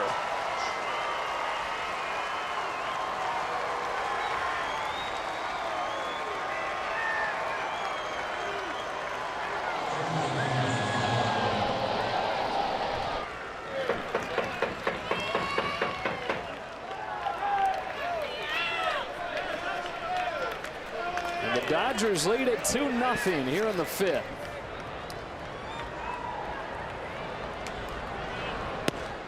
Strike 1 on the Yasmani Grandal. Arco, top tier play of the game is when you get a home run against Max Scherzer. Max hasn't given up a home run this year to a right-handed hitter, but a few to lefties. Now Grandal down the left field line. That's going to peel foul. 0-2. That's still quite an accomplishment against a guy who just set a record for Major League history of having the most quickest guy to 100 strikeouts. Next batter, you go deep. With 2 strikes. Comes back to get Grandal for his 10th K of the night. So the Dodgers with a 2-0 lead. First inning RBI single from Muncy. Third inning home run from Muncy. Max has shown great power to the opposite field. When he pulls it, we know he has power. That ball was a towering fly ball with tremendous backspin. Very deceptive with his swing, how much power he has. Bellinger with 2 out. Looks at ball 1.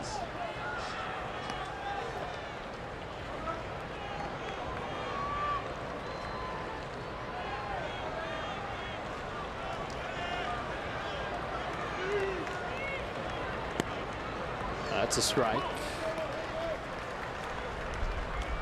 Next pitch will be the 90th for Scherzer, who has a self-imposed limit, and it's loose, but a self-imposed limit of around 105. It's not uncommon to see him pass it. He does it based on how he's feeling. It's the general guideline he gives himself. Bellinger hits it by the bag. It's smothered by Reds, who calmly feeds Scherzer to end the inning. But the Dodgers have doubled the lead with a Max Muncy home run. We're halfway home in D.C. It's Max Muncy 2 and the Nationals nothing.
Max Muncy having a day. RBI single in the first and a solo home run in the fifth. And the Dodgers with a 2-0 lead on Max Scherzer as Yimi Garcia comes in, replacing Pedro Baez, who followed the 2 scoreless innings from Scott Alexander with 2 zeros of his own.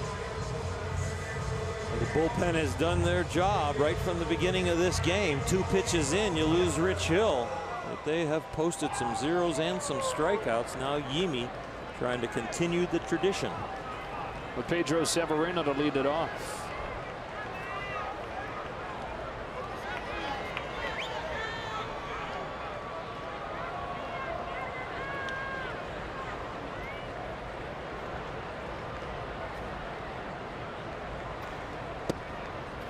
Strike 1.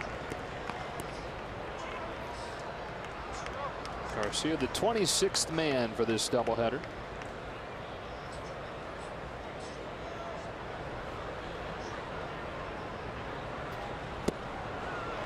That is Severino 0-2.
Barely get a piece to stay alive at 1-2.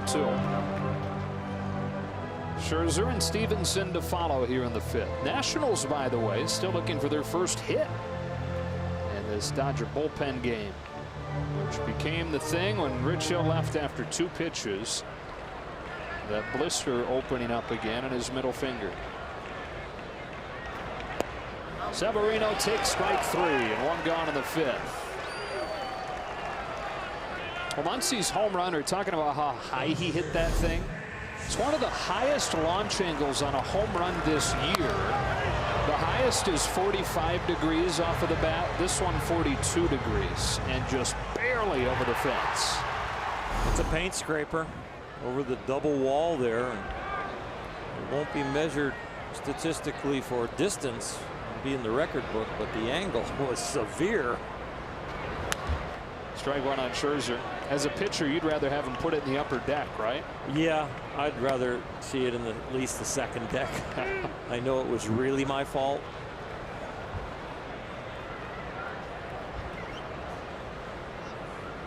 Scherzer got hit by Baez's changeup his first time.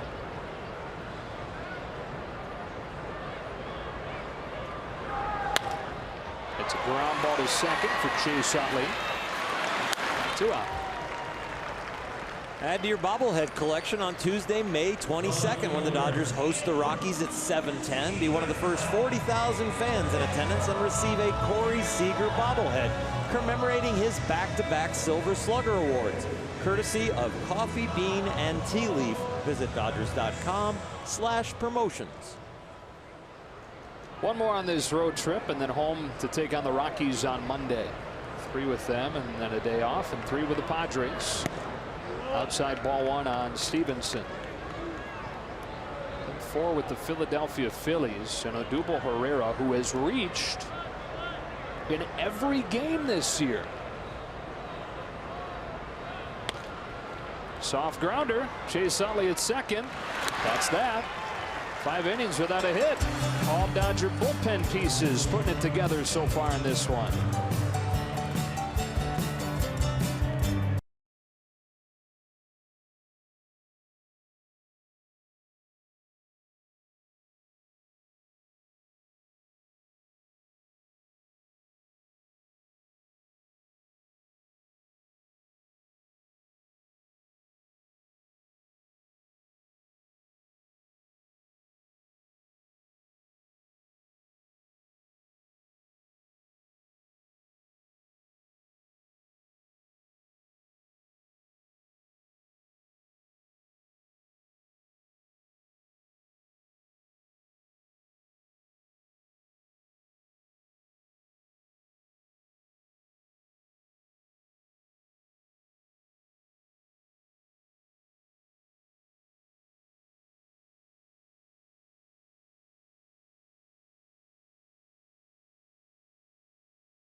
The Rockies are up next after the 10:30 LA time game tomorrow to wrap up this road trip. The Rockies will be at Dodger Stadium Monday night for a 3-game series. First 3 the teams will have played against each other this year.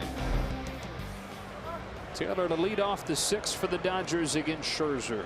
He lead it 2-0. Max Muncy drove in a run with a single in the 1st and hit a home run in the 5th. Taylor takes strike 1. It's 91 pitches for Scherzer. He struck out 10. He's walked 1.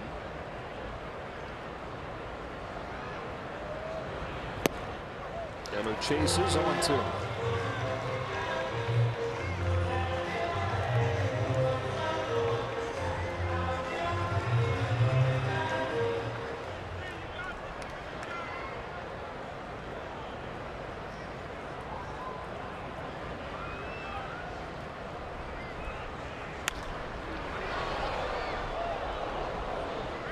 Diamondbacks, by the way, have a lead on the Mets in the 7th inning in New York. They're up 4-2. And Paul Goldschmidt has hit his first home run in more than a month. Entering the day, Goldschmidt was 5 for 59 in May. They've gone 29 games without a homer. Oral. With his slump and losing Pollock really hurts the core of their order. They need his bat to get going, and the Dodgers would like it to stay silent. Lamb's been out. Souza's hurt again. They've been a lot like the Nationals, and the pitching has defined them. But even the pitching lately has started to desert them with some of the injuries. They'll have Clay Buchholz starting tomorrow. 1-2. Buchholz's first game in the majors since last April. He had forearm surgery last year. It was just acquired by the D-backs a few weeks ago.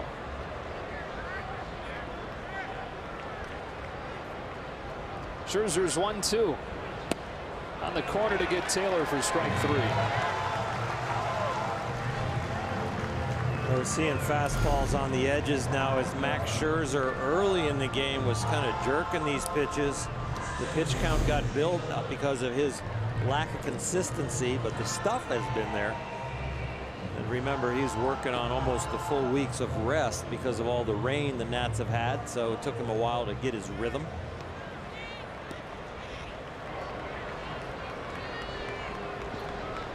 Chase Utley.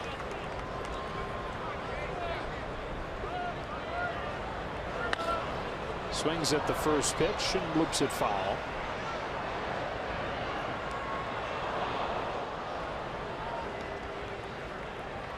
We were talking during the first game about wins above replacement, wondering out loud where that came from. We got quite a bit of help from Twitter. I know you saw some folks that chimed in with the background of it. Best info I saw, just look up @Junts on Twitter, Junts.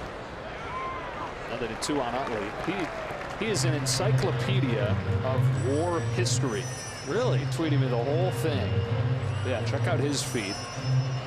We were right in that Bill James is the first guy to inspire that kind of discussion.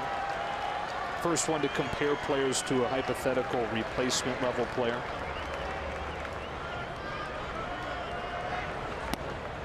Wrapped around the plate, ball 1 on Utley. Then in the mid-90s, a guy named Keith Woolner, who was working for Baseball Prospectus at the time, came up with a thing called VORP, which is value over replacement player. That was mostly an offensive tool, though, but also part of the genesis of war. Taken down and away, 2-2. Keith Woolner, by the way, now works for the Cleveland Indians in their front office. And then in the years since then, Baseball Reference, Baseball Prospectus, Fangraphs, ESPN, they've all slowly built their own formulas to produce their own versions of war. The overarching way of determining a player's value. I'm trying to put a number on it. Utley gets his hands in, drives it foul. The original formula that Baseball Reference uses came from a high school kid in Kentucky who was just very into stats. He was a high school pitcher named Sean Smith and loved reading Bill James stuff. So it inspired him to come up with this formula that Baseball Reference adopted, but has evolved to the point where he says he doesn't even recognize the formula. So they've added in more and more things to it. Only down on strikes. That is a dozen for Scherzer. It would be nice if Major League Baseball would agree on a formula so we could have a consistent number throughout all of baseball.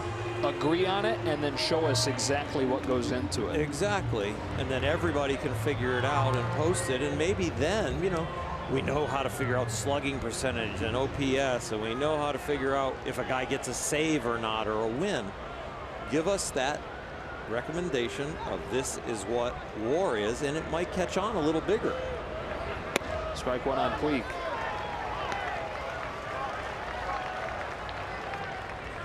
Even if the formula is so complicated that you really don't care, but at least you know it's consistent across the board.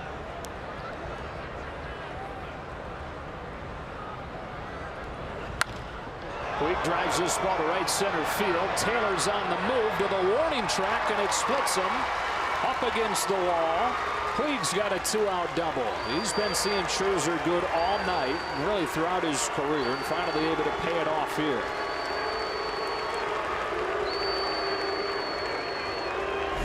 Yasiel flashing some of his good hitting mechanics. High fastball, belled high at like 96 miles an hour. Stays behind it and drives this ball.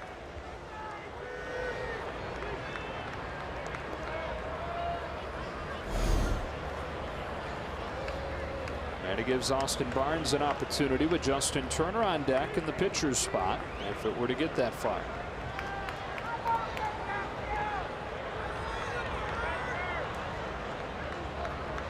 Barnes 1 for 2 with a single. Takes a high strike. I know, and I also think that with Justin Turner behind Austin Barnes, it's going to get him a few more strikes.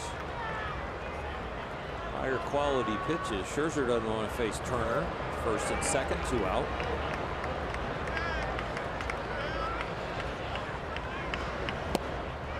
Hold the string. 0-2.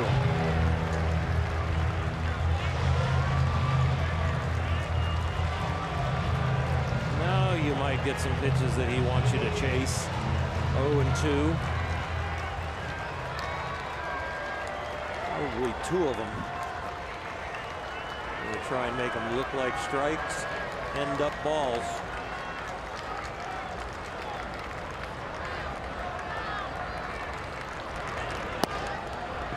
Puig takes third with nobody covering.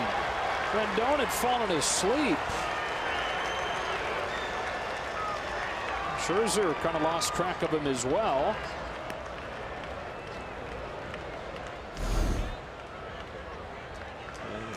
They did not pay any attention to him on that particular pitch. Scherzer decided not to give him a look. Rendon decided not to give it a look either. Important with you talking about Scherzer wanting to get him to chase. Get a runner at third. You think twice about how far you try to get him to chase. 1-2. He attacks instead and strikes him out. Dodgers leave a man at third to the bottom of the 6th. They lead 2-0.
These relievers started early.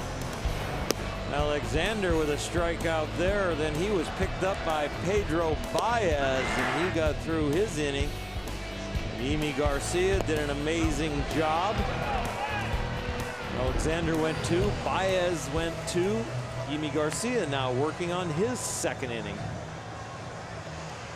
Into the 6th inning, which is far enough for the red no-hitter ink to be thrown up on the MLB app, which it seems like you see every single night at this point in one of the games. Tony Cingrani's starting to get ready. This one's a funky one in that your starting pitcher Rich Hill lasted exactly 2 pitches. It was taken out of the game before Trey Turner's at bat had finished. Off with the blister. Alexander came on and struck him out. Later, Baez struck him out.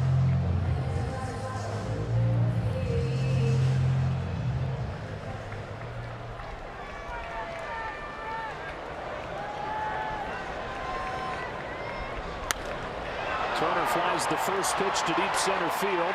Bellinger back on it, turns off the very top of the wall. Turner's got the first hit of the night for the Nationals. A leadoff double in the 6th.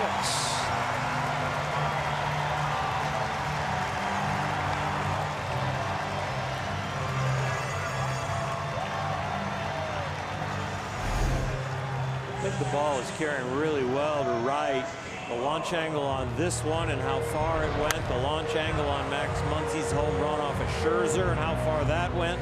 And you just see the way Cody Bellinger kind of cruises back to a spot and then has to keep running and then cruises back and has to keep running. I think the wind is blowing out to right. You've got to watch Turner at all times. 13 stolen bases for him. Defoe bunts through it. Strike 1. Right now on the mound, Yimi Garcia's got to be thinking about, I don't mind giving up 1 run. Don't allow the crooked run. Don't pitch to save that run, but risk a lot more runs. Hold him close, but don't get distracted. Especially with Harper on deck. Defoe pulls it sharply. Nice play at first by Yasmani Grandal to get Defoe. The Nationals have tested the Dodger corners in the infield with some bullets. Muncy got 2, caught 1. Grandal gets 1 and gets an out. The ball is really skidding off the wet grass. The choppers, it actually helps with the moisture, slows the ball down, but those hard hit ones, they are slick. With Bryce Harper due up, Dave Roberts going to make a change. Going to Tony Cingrani. Yimi Garcia gives up the first hit of the night, and the runner at third is his responsibility. 1 1/3, nothing against him yet. Cingrani on for Harper. Back in a moment.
Choose Nissan today for great offers on our most exciting lineup ever.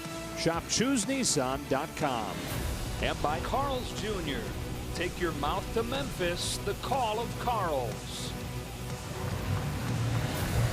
Double switch, Logan Forsythe on to play second base, and he'll lead off the next inning with Tony Cingrani in his first appearance off of the DL.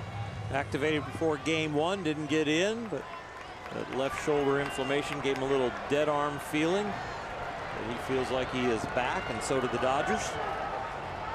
Trey Turner's at third, having started this inning with a double against Simi Garcia. And now Bryce Harper taking ball one. Harper 0 for 2. One of the things the Dodgers specifically liked about Tony Cingrani when they acquired him last year at the deadline was how tough he'd been on Bryce Harper in his career. Dodgers figured there was a good chance they'd see Washington in the postseason. Similar thing with Anthony Rizzo, who they did wind up seeing. Cingrani had always been tough on him. Not only the statistics, but the scouting report from the Dodger team. This guy is really hard to pick up. You can get him. I can't see the ball coming out of his hand.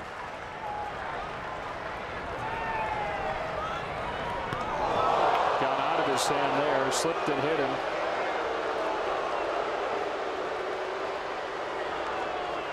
And the tying run is on. A boost from the crowd, but they probably don't recognize that this is a breaking ball, and he's just trying to throw such a good one that it slips out. There's a line there that you cannot cross with effort on a breaking ball before all of a sudden your grip strength can't hold it in your hand, and it slips out, you get hit. Boy, that hit him in a spot where there's not a whole lot of meat. Right on the spine there, on the low back. Knock the breath out of you.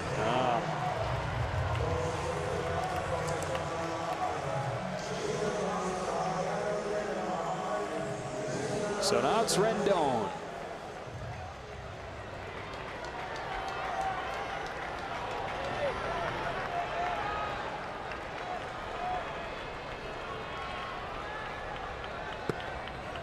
Upstairs, ball one. Good to see the velocity back in the right direction for Cingrani, but the location so far a little bit off.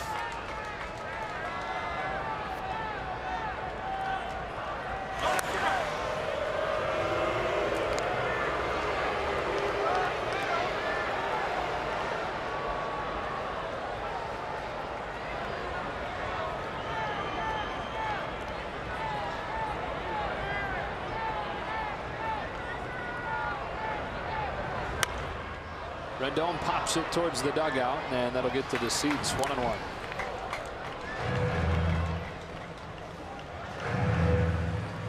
Again, you're just thinking about getting in the dugout with a 2-1 lead.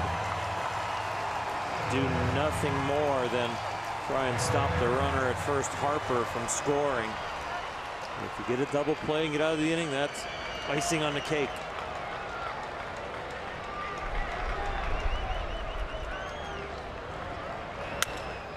Jam shot. That's going to be caught by Taylor. As good as a strikeout right there for Cingrani. 2 away. It is a great feeling as a pitcher to hear that sound of that bat shattering. And then as you see the pop-up go towards your shortstop, you're just hoping it's not going to fall in no man's land. Daniel Hudson getting ready to join the parade out of the bullpen. Mark Reynolds coming up with men at the corners and 2 out.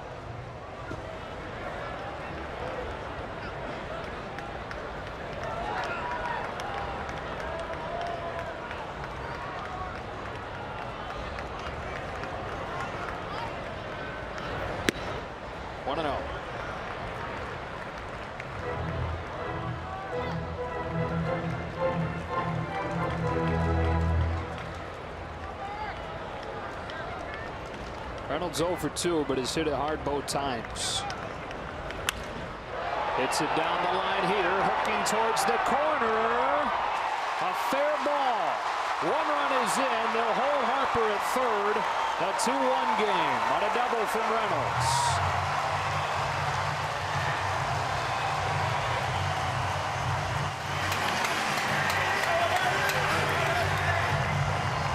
I thought this ball was hit a lot harder than it was, but it was hit in the right place. That swing from Mark Reynolds usually means trouble. It ended up being a double, but I thought he had a 3-run shot after watching the swing. Dodgers just glad that one fell short onto the warning track.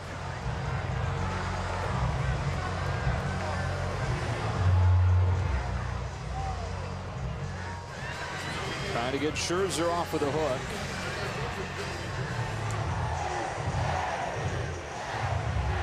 Barnes out for a word with Cingrani, with a strikeout-prone Michael Taylor coming up. Tying run at third and the go-ahead run at second. No hit ball for the Dodger bullpen till this inning. Now the Nats have 2 hits this inning and are still threatening.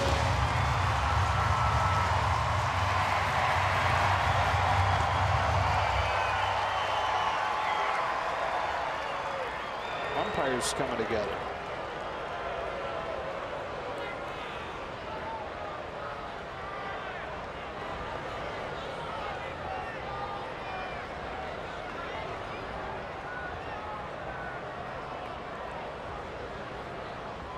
I'd be guessing if I thought I could tell you what this is about.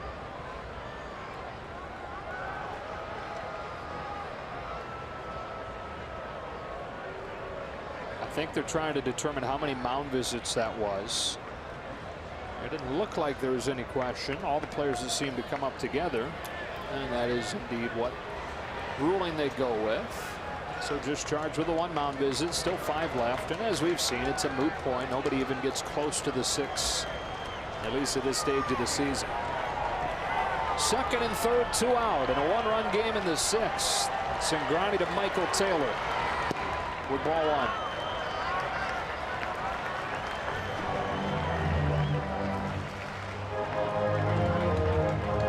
Cingrani's been resting on the DL and getting back to health, but now thrown into the fire. No swing, ball 2. Pedro Severino on deck.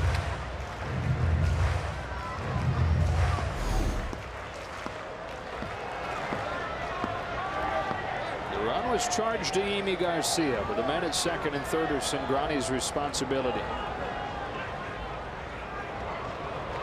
They're going to put Taylor on intentionally and take their chances with Severino.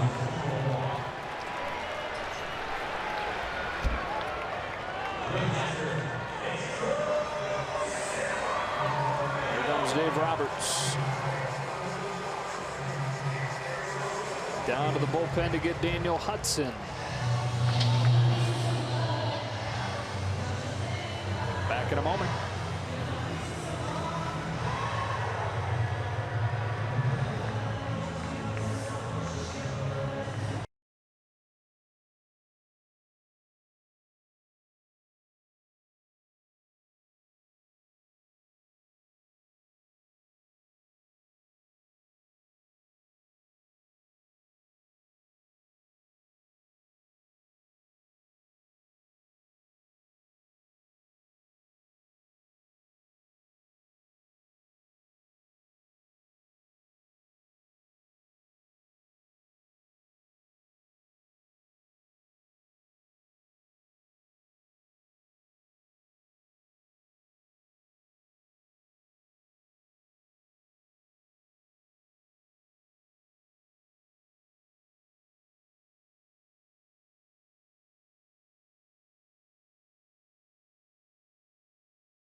Stay calm here and Control your pulse on the mound and get that first pitch strike, because that will calm you down even more and set the count to get a guy out.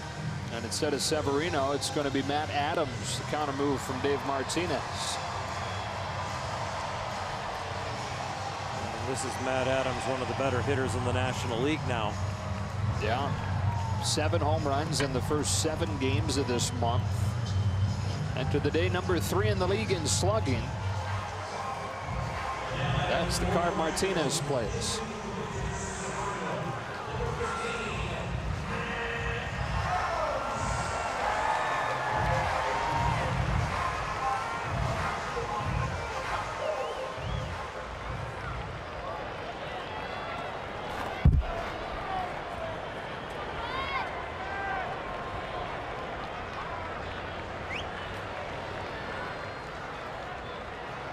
So here we go. Hudson against Adams. The ball 1.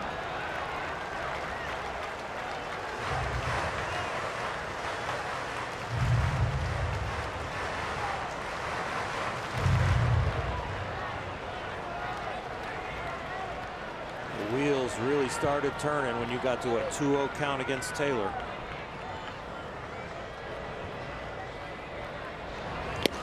Good pitch.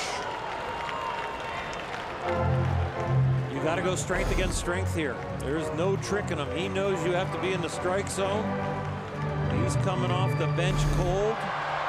Don't give him time to warm up. Put him in a hole right here.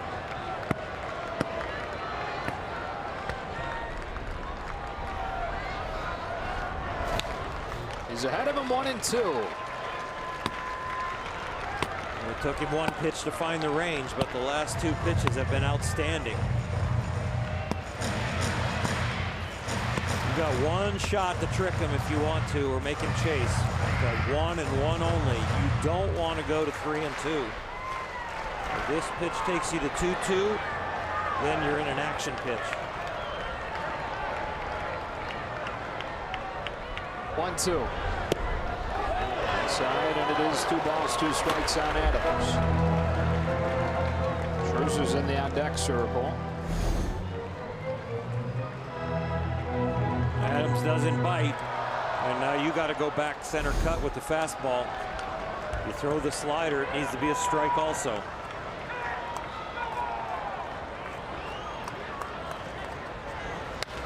Hard hit, base hit.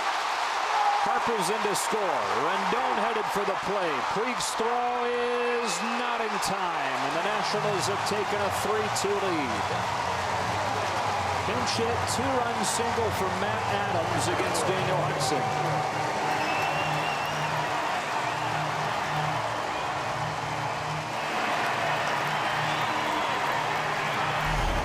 The earlier fastballs were down. You see Barnes wants it down. They miss up. Adams likes the ball up for a left-handed hitter. Does a good job getting the head out and finding that hole.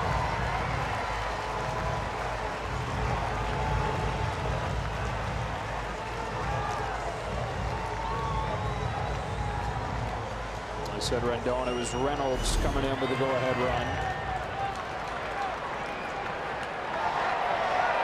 And despite having thrown 108 pitches, Max Scherzer is going to hit for himself with men at the corners and 2 out. Strike 1.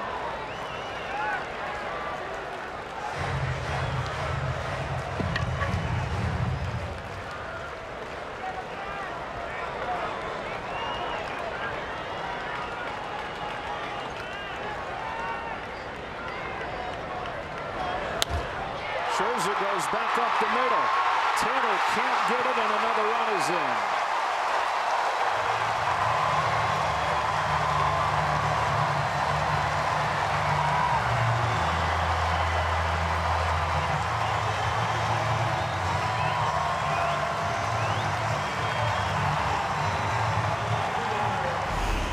Earlier at bat, you talked about a possibility if he keeps pitching this well, maybe MVP votes for him. Well, he's still swinging the bat. Well, he started the game at 292. Now 1 for 3. He has improved on that average.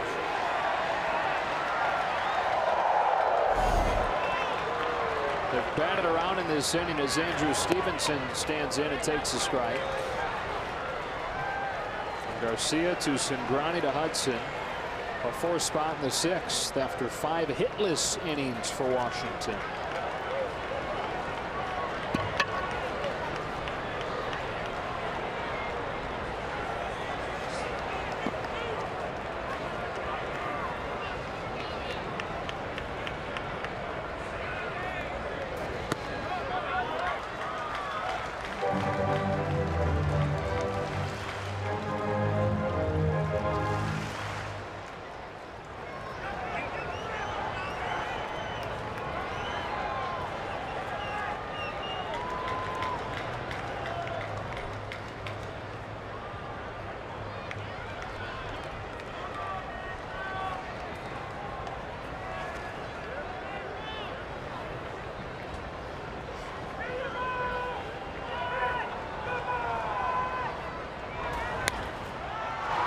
First, Grandal will feed Hudson, and that's the inning.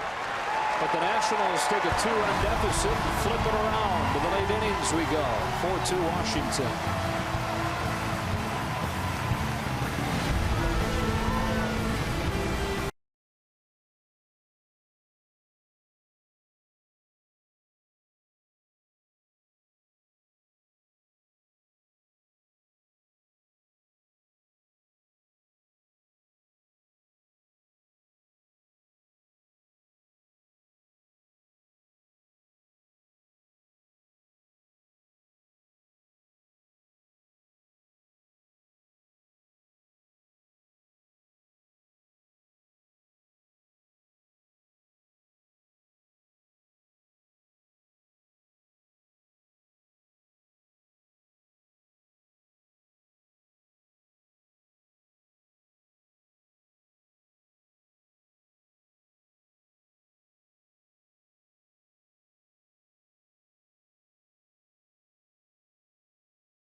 Of the 7th inning, and some good news in regards to Clayton Kershaw coming back, and especially in light of Rich Hill being removed early today with that recurring blister issue. Clayton Kershaw, in an interview earlier today with Dave Vassegh for Dodgers on Deck, said, quote, "I don't think we're talking too much longer as far as throwing the bullpen and whatever the next step is, whether it's a rehab start or something like that," end quote. Of course, Clayton Kershaw dealing with that biceps tendonitis.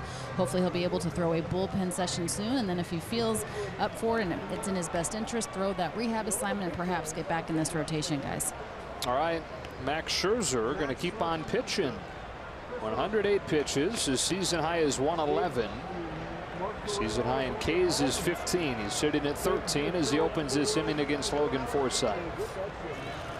With a new battery mate, Spencer Keyboom on to catch him.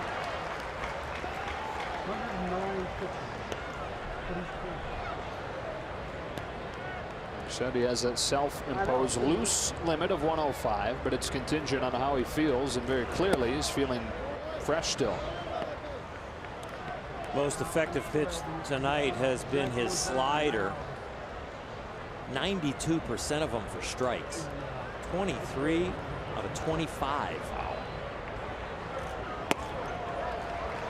Fastball has him at 1-2. It's his #1 swing and miss pitch too. 18 times the Dodgers have offered at it, and 11 times they've swung and missed. It's the #1 swing and miss pitch in baseball over the last 3 years. Max Scherzer's slider. He's home with a 1-2. And he paints the corner, but doesn't get the call from Kerwin Danley. He's got a lot of adrenaline running through his bones right now. 112 pitches, but he's feeling good. He drove in the last run. He ran out of the dugout to warm up for this inning. He's not feeling like he's thrown 112. Forsythe takes this one low, full count. Hogan had a couple of really well hit balls in game one of the doubleheader today. Driving a double to the gap in left center. Spraying a single to the opposite field. Here he is leading off the seventh with the Dodgers trailing for the first time tonight. And he takes ball four, starting the inning with a walk.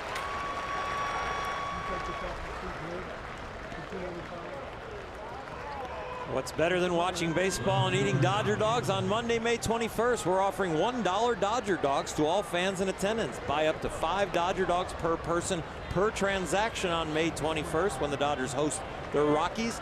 Visit Dodgers.com/promotions. Dave Martinez letting Scherzer continue, even though the top two in the order are coming up, and those are the two guys that have given him fits tonight. His first one to Jock Peterson. Down the middle, strike one. That was an outstanding at bat from Logan Forsythe. And the last pitch was that slider that's been so devastating, and he took it right out of hand.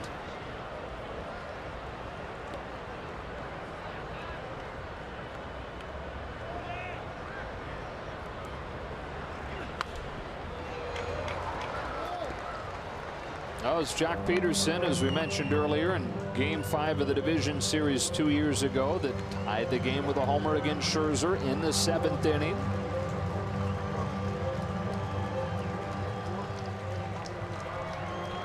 But here finds himself down 0-2.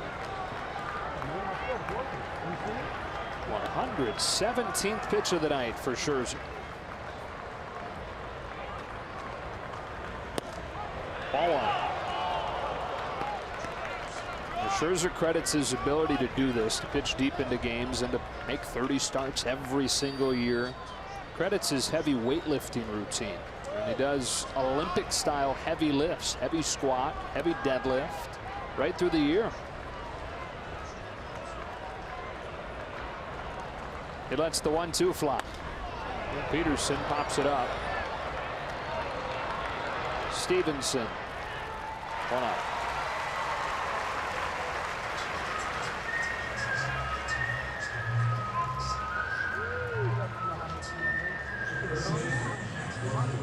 And here is Muncy. No sign of Davey Martinez yet. I gotta figure it's one of those things where Scherzer said, he ain't coming to get me. I got him figured out. And Max Muncy picked on a cutter, and he got just enough of it. Over 40 degrees of launch angle on that one. Big strike one. He hit it 106 miles an hour off the bat. It was just enough. Max has driven in both runs tonight.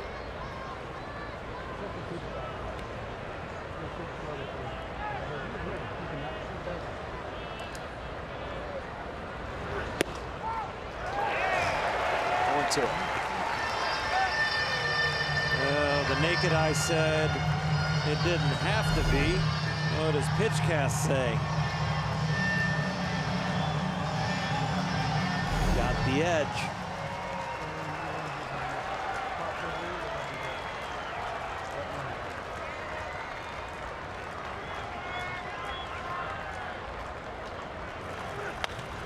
Ground ball to second. Defoe, Taylor, Reynolds. Max Scherzer on 121 pitches gets through 7 innings.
The bullpen tried to keep the scoreboard blank for the Nats, but they rescued their ace, and he gave an opportunity, the way he battled tonight, to get rescued.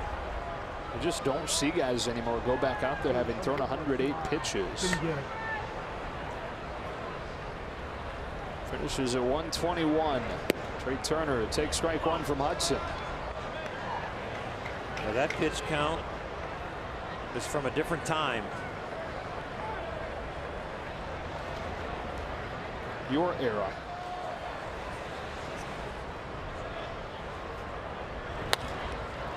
Roller to second. Logan Forsythe goes Turner out. He's one of two guys that has made 30 or more starts 9 years in a row. John Lester is the other. He's a warrior. He's not only a great pitcher, one of the best of his generation, and for sure is going to go to the Hall of Fame, but he's a fun guy to watch compete. You know, if you're a fan and you want to see somebody take it to the limit when they're on the mound, you watch him against Kershaw. You got the two best. 0-1 on Wilmer Defoe. Two best in ability, two best in intensity, concentration, preparation, and you get to see it all on the day they pitch.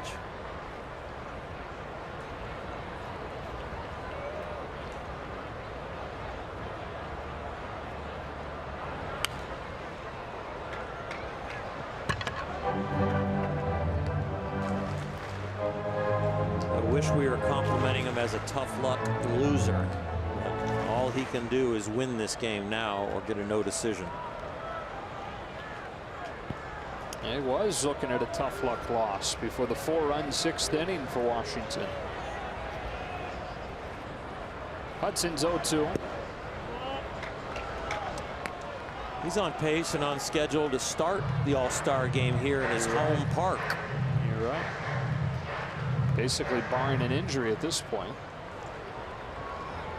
It is not even close when you're looking at competition for the best guy in the league so far. He could stop right now and probably start the All-Star game. Defoe with a fly ball to Peterson and left. 2 up, 2 down. Trying to win a 3rd consecutive Cy Young. Trying to win his 4th total. He had one in Detroit in 2013. As we talked about off of the top, only 4 guys have won 3. Clemens, Carlton, Johnson, and Maddox. More than 3, I should say. With 2 gone, Harper.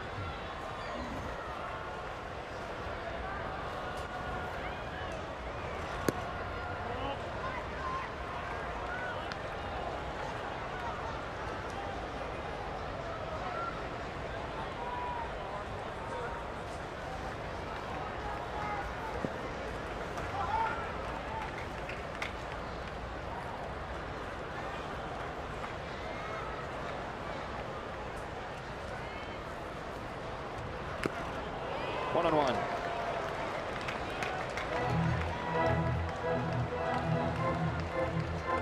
Bryce has been steadfast in not talking about the contract situation, and I guess he had to set those guidelines, or everywhere he went he's going to have to answer questions about it.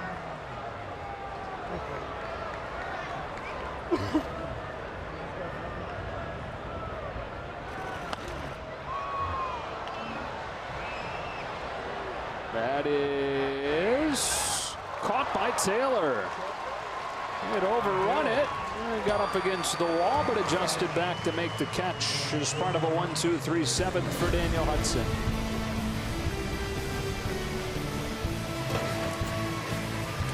Different pulse.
Presented by your Southern California Ford dealers.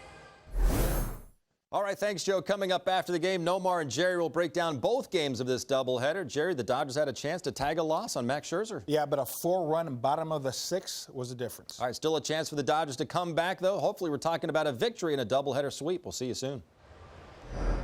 The difference so far, Jerry, there's still baseball to be played. Sammy Solis comes on for the 24th time.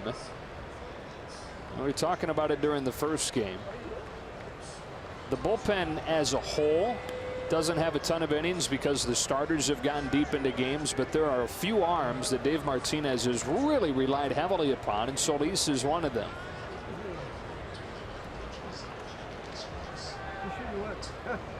Ball one on Grandal. At an ERA above 5 in May, but it's below 2, or in April, it's below 2 in May. Two and out.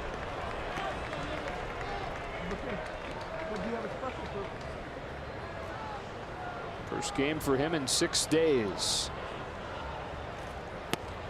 A strike. Yeah, but before that, he was in 4 out of 5, 2 back-to-backs with an off day in between. So you're right about the heavy usage. Those 5 days, he threw 39 pitches. He got his work done quickly, but he was in a lot of games. Grandal digs one out to deep left center field. Stevenson to the warning track to put it away for the first out. So Yasmani had his first hit as a right-handed batter in May. The left-handed swing has been solid throughout the whole year. The right-handed swing was the way that he was producing at a very high level compared to his norm, but May has brought problems with left-handed pitchers for him. It's a newest Dodger, Eric Goodell. Cody Bellinger. Ooh, look out. Ball one up and in.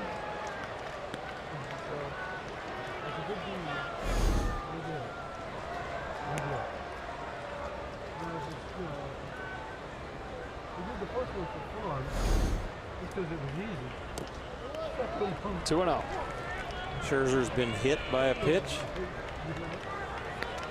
So has Harper, but I don't think that one around Cody's head was intentional. Hope not. They're both off-speed pitches that the Nats were hit by.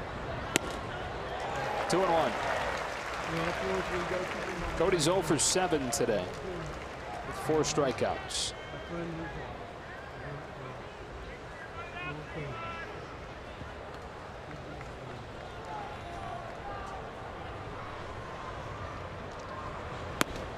Ball 3. If he can reach, Chris Taylor would come up representing the tying run.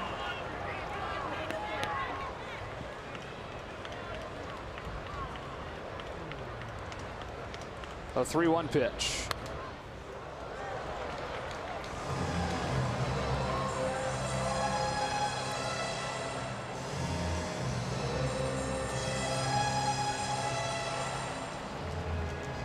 Brandon Kinsler is another one of those high leverage guys that, you know, the Nationals at 11 and 16 early. Dave Martinez felt the pressure to ride to get back above water. Bellinger cracks this one to straightaway center field. Taylor's back on it, out of room and gone. A majestic blast for Bellinger brings the Dodgers back to within 1.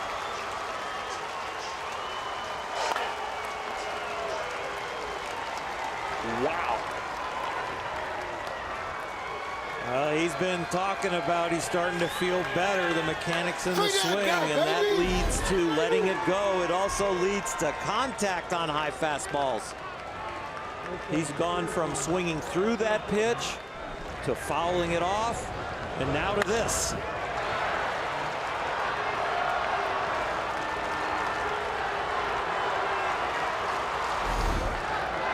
That chases Solis from the game. Kinsler comes on. And the Dodgers back to within a run here in the 8th.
Martinez makes his 23rd appearance.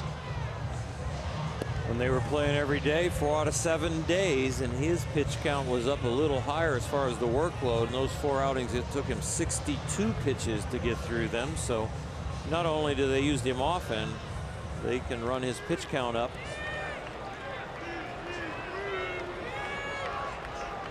After the Bellinger home run, it's 4-3. And Chris Taylor comes up.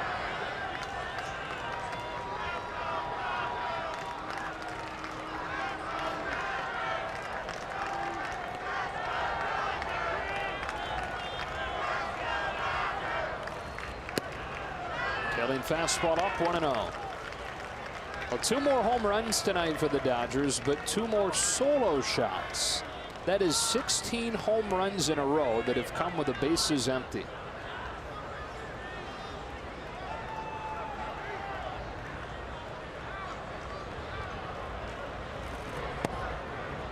Inside 2-0.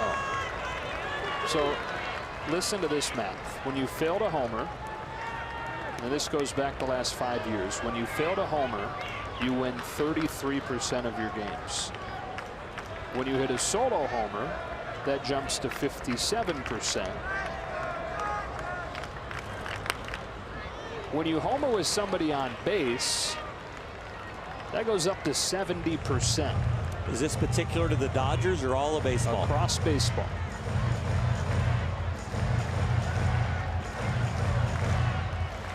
When you hit a 3-run home run, you win 80% of the time.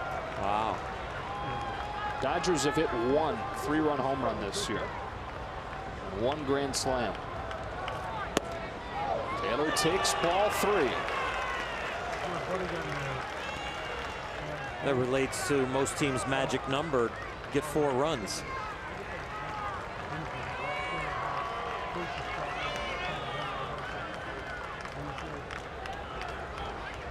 Cody Bellinger and Turner Ward have put in the work together and seeing it pay off with his home run. Taylor now lifts from the left center, and a diving attempt that comes up empty, and it gets to the base of the wall, and Taylor's headed for third with a triple. The tying run is 90 feet away as Michael A. Taylor gambled in center, and it bit him. Well, if he had normal speed in center field, this is not a 50-50 attempt. He would be pulling up and catching this ball on 1 hop, but because of his wheels and his range, he takes a shot, and the shot does not hit the glove. And Taylor ends up at third. Well, the folks at Nationals Park trying to drown out a brewing "Let's Go Dodgers" chant. And what a perfect spot to play your Justin Turner card. Pinch hitting with a tying run at third and 1 gone in the 8th. They're going to put him on, aren't they? An intentional walk to Turner. So the go-ahead run is put on, and Yasiel Puig is brought up.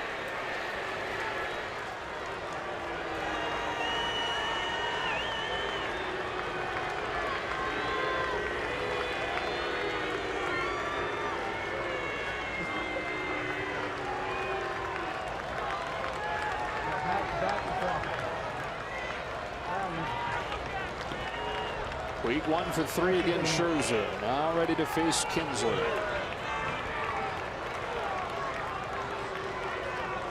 Shin guard, foot guard wasn't on there tight.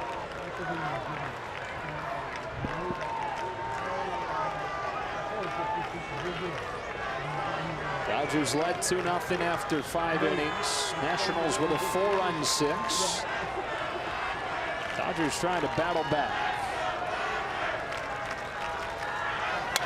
Puig gets one over the mound, on the bag. Bifo throws him out, a double play. On the first pitch, Puig grounds into a double play, and it remains a 1-run game.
tomorrow. How important is Alex Wood going to be with the bullpen having to carry the entire load tonight against Steven Strasburg?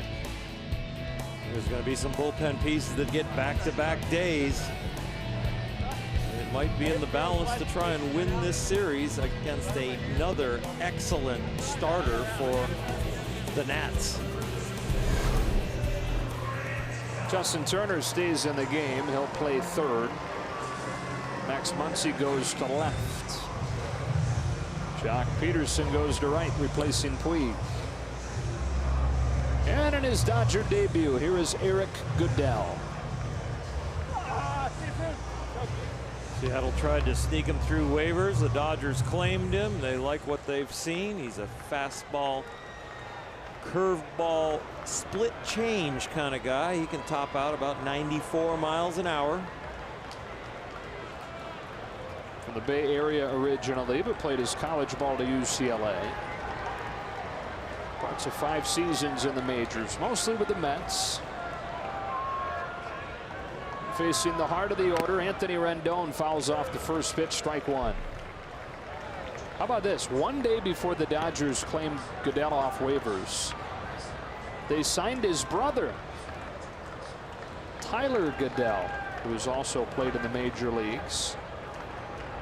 He's in the red system. Signed by the Dodgers the day before his bro. A bouncing ball past the mound. Logan Forsythe circles around it, throws him out. Been a lot of that. Been a lot of soft contact against Goodell this year. He went fastball split combination, and that's probably his best combination. The split's got good depth, change of speeds, and got a roll over ground ball to second. Very nice way to start your Dodger career.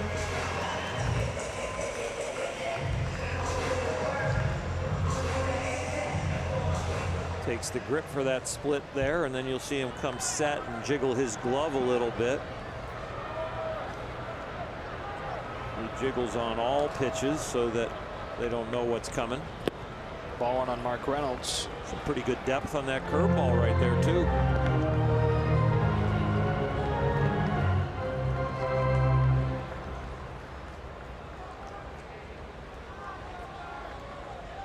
Guys who set a grip usually use the one that's the hardest to do, and then you can relax from that split grip into your fastball grip or your curveball grip.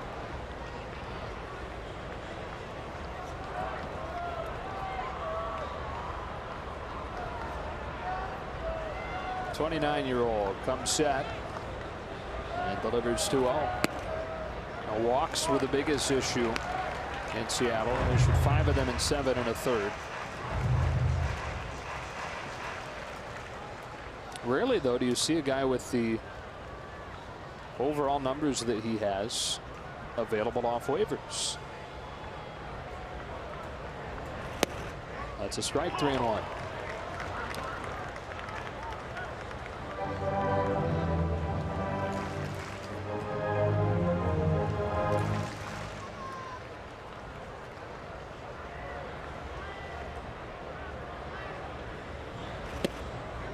A 1-out walk.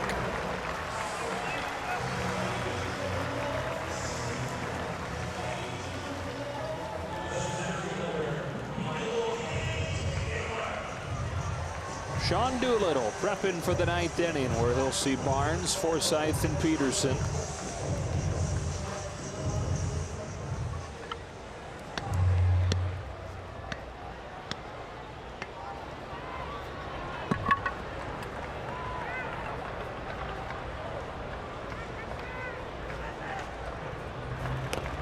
Taylor lays down a bunt foul. The A in Michael A. Taylor is in honor of his father, who passed away during spring training last year. His name was Anthony Taylor. So we've talked about last year being the best year of Taylor's career on the field. For him personally, it was the toughest year he's ever been through. Dad was in the Army, more than 2 decades as an officer. He was Michael's biggest fan every step of the way. Michael, the youngest of 5 and the only boy. He had 4 older sisters growing up in that military family.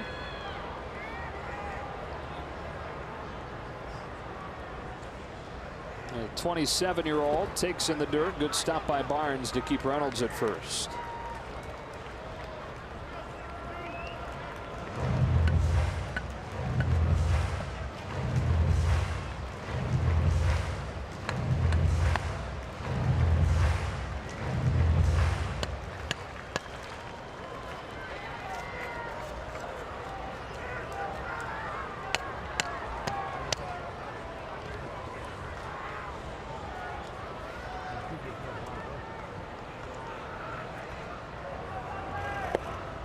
Sharp looking pitch, 2-2.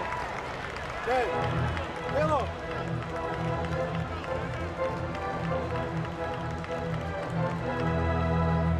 Hey.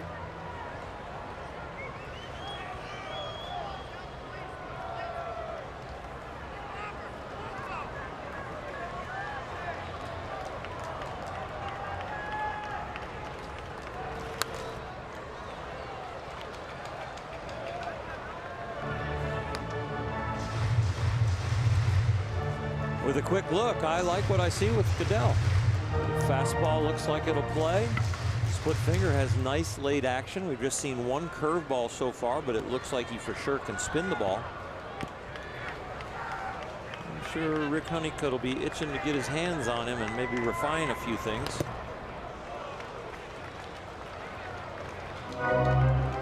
First thing I notice is maybe he's showing the ball to the hitter a little too soon by falling off to first base so much to get his arm through on that split finger. He works from the third base side of the rubber, which will help him hide the ball from the hitter, but you see the shoulders are open, the hips are open, and they pretty much go from open to open. He gets Taylor with an elevated fastball, 2 gone.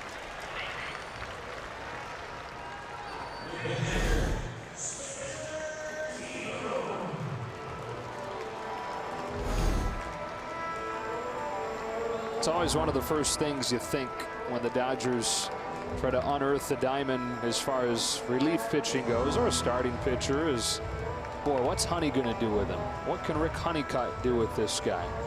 That's Mike going to start right here. Yeah. With a scouting report. On cue. Well, Rick has made some major adjustments to people that has changed their lives and their careers, and he's made some minor ones that make significant impact also. It's done very subtly, and it's not advertised what they are, but definitely have seen the results of his expertise over the years. I don't know how many more years Rick is going to do it, but the day he decides to hang it up, it's going to be a big loss to the organization.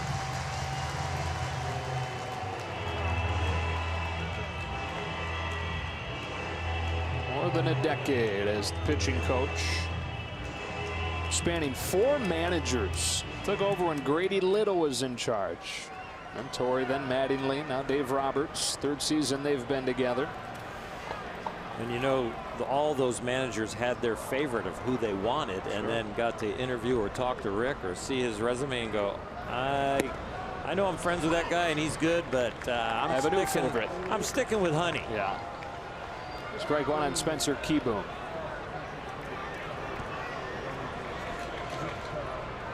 4-3 Nats, 8th inning. Dodgers took the opener today 4-1 and led for the first half of this game before the 4-run 6th. Keyboom hits a pop fly into center. Cody Bellinger's got it, and we go to the 9th. Scoreless debut in the 8th for Eric Goodell. It's Barnes, Forsythe, and Peterson coming up against Doolittle.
plan. Choose any 6 home games on the schedule from your favorite giveaway nights and preferred days of the week to great interleague and rivalry matchups.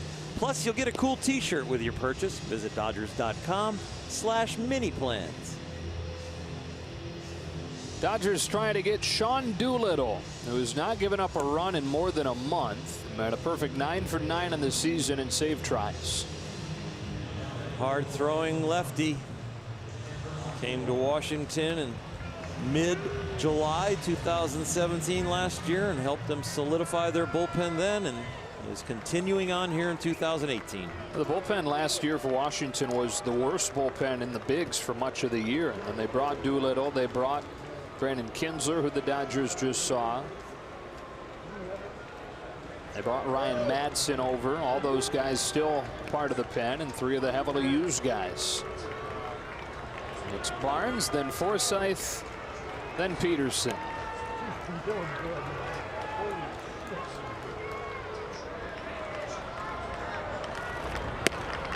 Starts him with a strike.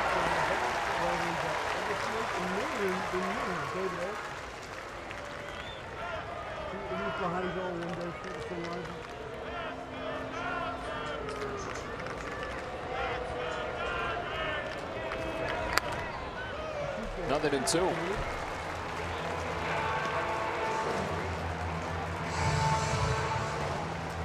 Series will wrap up tomorrow, 1:30 here in DC, 10:30 back in Los Angeles. Alex Wood looking for that first win. Steven Strasburg countering for the Nats. And then it's back home for Colorado on Monday. 1-2 on Barnes.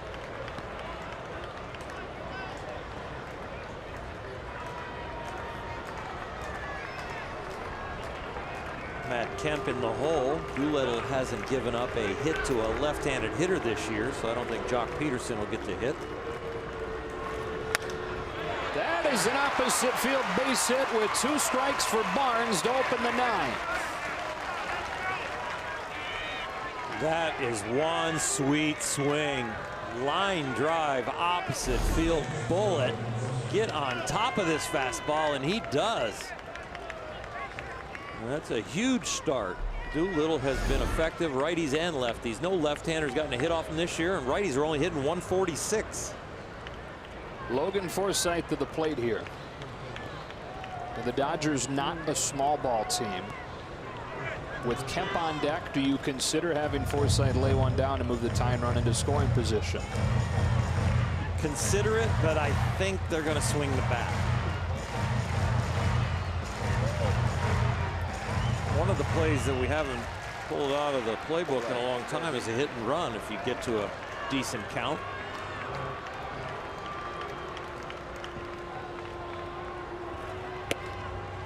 Takes ball 1.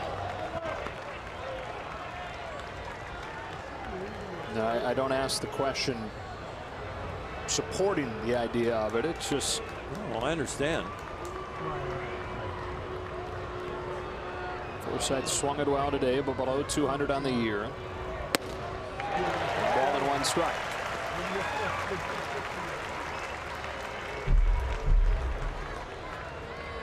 So we know he's probably not bunting, and that check swings, half swing and a miss, even if the count's 2-1, I think takes you out of the hit and run.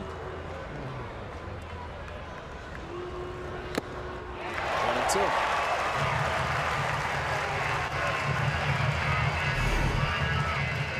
Upstairs, just beating him to the punch. Ain't no big deal. Austin Barnes got a hit with 2 strikes.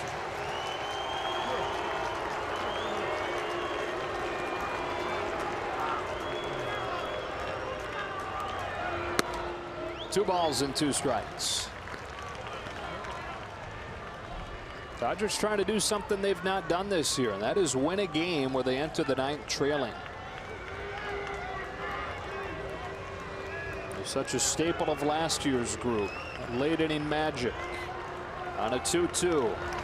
Forsythe muscles one, shallow center, base hit, wide bunt. Back-to-back singles to open the ninth. The tying run in scoring position. The go-ahead run aboard. And Matt Kemp coming up. Logan Forsythe in his last at-bat worked a very tough walk off of Max Scherzer. Here another tough at-bat. Battles enough to find the outfield grass. Kemp, who's been one of the best hitters in the league with runners in scoring position. And one of the best hitters on the Dodgers against lefties. There's a golden opportunity here.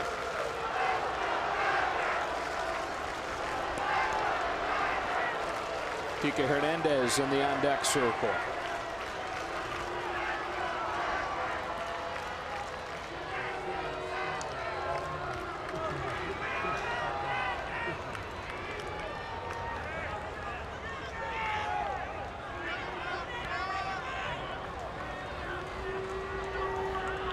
Doolittle to Kemp. Swings away and fouls it off. Matt has been aggressive on the first pitch all year. There are the numbers with men in scoring position on a team that has struggled as a group. He's been one of the lone standouts. Pretty good speed on the bases. Barnes at second and Forsythe at first. Kemp rifles one down the line to left. A fair ball into the corner. Barnes in to score. Forsythe give him the wave. There will be no relay. A two-run double for Kemp. And the Dodgers have stolen the lead from Doolittle in the ninth.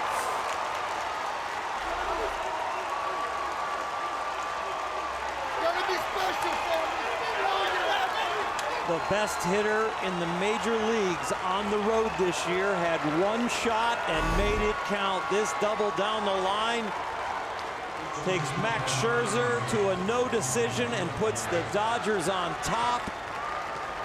What a comeback. And still nobody out as Hernandez comes up. Chris Woodward at third pushed the envelope by reading the arc on that throw, understanding where the cutoff men were, scored him easily.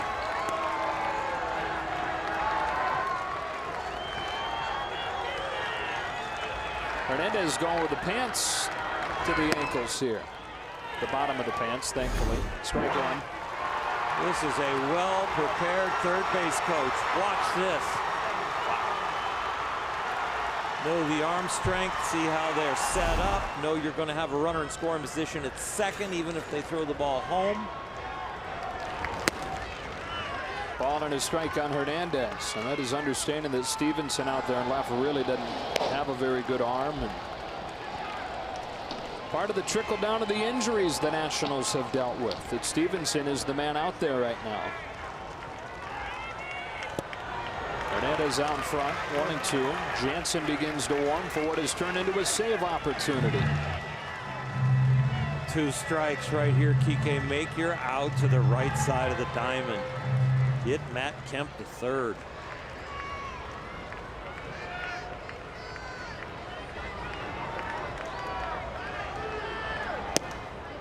Count evens. I mean, this is like having a runner in scoring position on third and less than 2 outs. This is a shorten up, hit a routine ground ball to first or second, hit a fly ball to right. It's not about power, it's about direction. Got it. A rough go of it. Kike Hernandez as of late, 1 out in the ninth.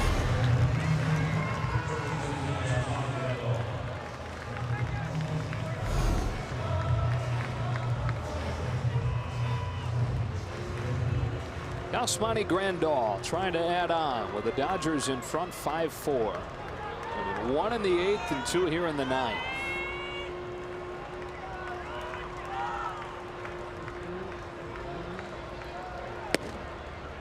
And it's an interesting discussion, though, and Kemp hitting the 2-run double is the argument against bunting.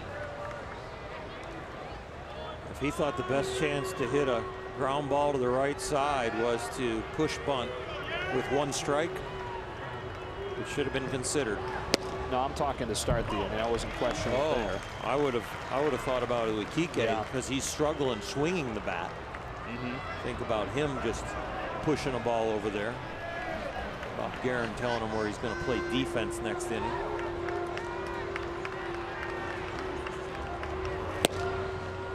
Two and one.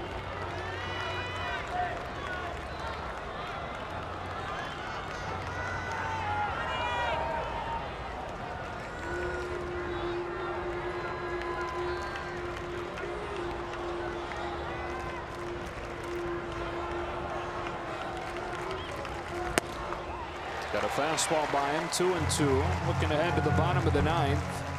It's the bottom of the order due up for Washington against Jansen.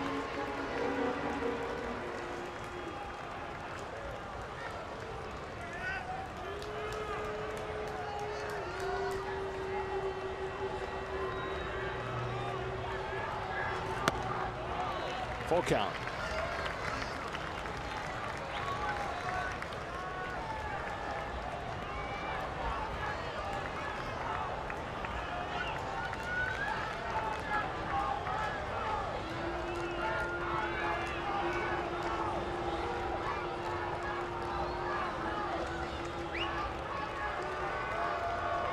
So the first blown save of the season for Doolittle. He got to go back to last September to find his last one.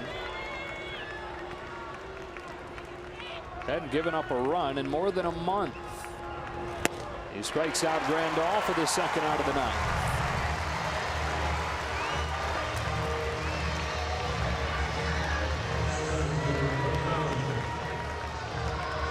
It brings up Cody Bellinger, who started this comeback with a home run in the 8th inning off Solis. High fastball, and this ball was crushed. Cody ran hard out of the box, but he knew it.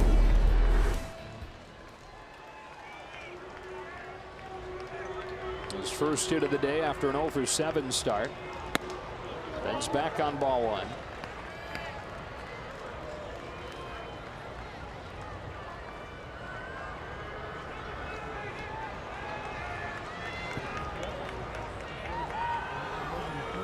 Kemp the hero as it stands right now with his pinch hit 2-run double.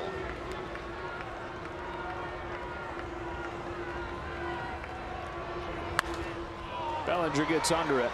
Sky high into the DC night. Who wants it? Oh my goodness. Defoe makes the catch. Not an easy play going up that mound. Fasten those seatbelts. Kenley Jansen coming on, trying to protect the 1-run lead produced by this Kemp double down the line. To the bottom of the ninth. The Dodgers 5, the Nationals 4.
He threw 15 pitches to get the save in the first game, and here he is for the ninth of game 2.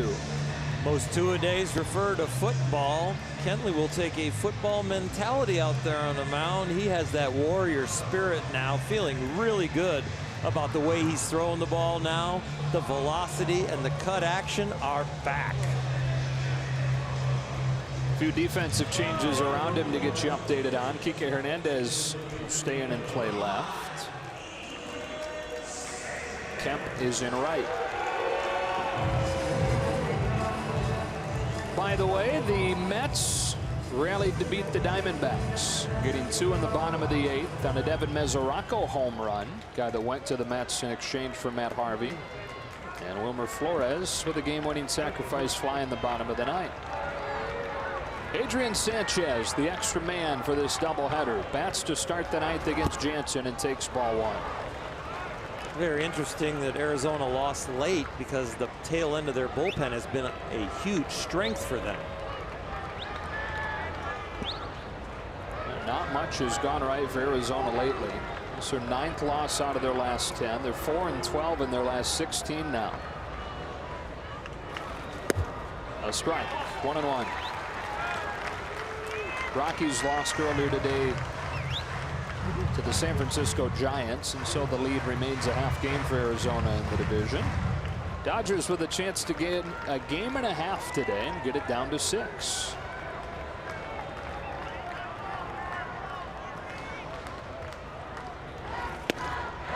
Inside corner, strike 2. Nothing this year has gone according to script. We thought, okay, we got San Diego, now we're going to start the roll. Okay, we got the Reds, now we're going to start the roll. Okay, we got the Marlins now. Oh, Washington, maybe that's where the roll will start. Again, Scherzer. Yeah.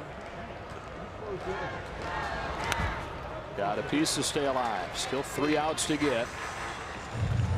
To your point. Nothing's gone to script.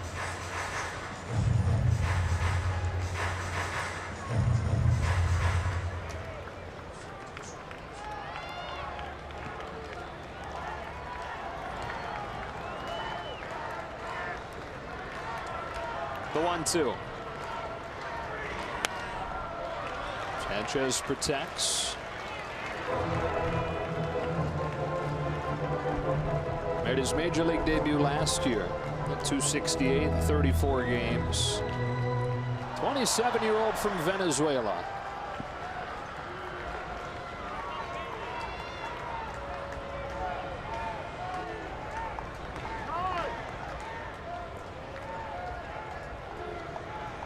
Debut last year came after a decade in the minors.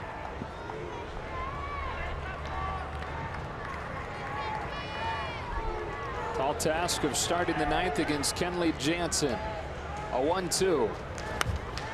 And he continues to work. And Jansen 15 pitches this afternoon. Already 6 pitches here to Sanchez. First time in Jansen's career, by the way, that he's pitched twice in one day.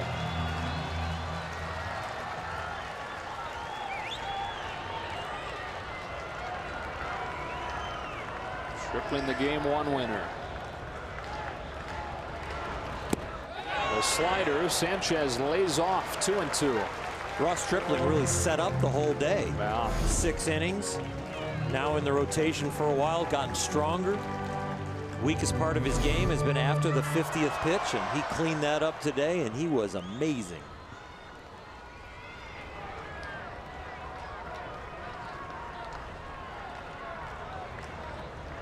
And a 5-4 game in the 9th inning. Jansen home with a 2-2.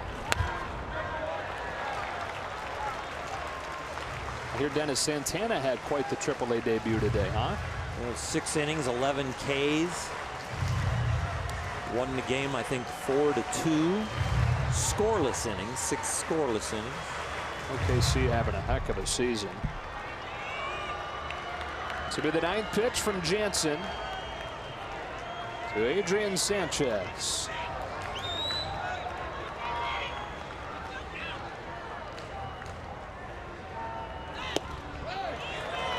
Lays off and runs it full.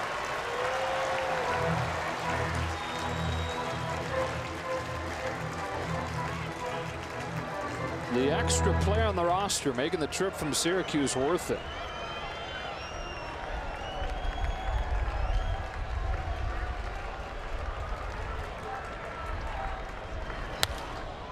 A pop fly off the end of the bat to right field. Kemp makes the call and the catch. Took 10 pitches, but Jansen gets the first out of the ninth. Kenley was wearing him out on the outer half of the plate, saying if you're going to hit a long fly ball, you're going to have to hit it over the right field wall. He just stayed out there and lived there. And now Stevenson.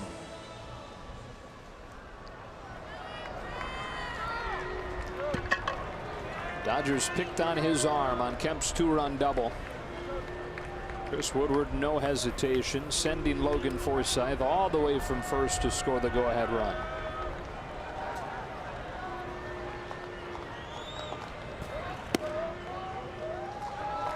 Ball one.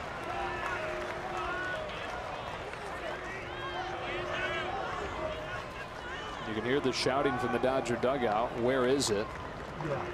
The home plate umpire Kerwin Danley, who's heard it from both sides tonight. Ball on a strike.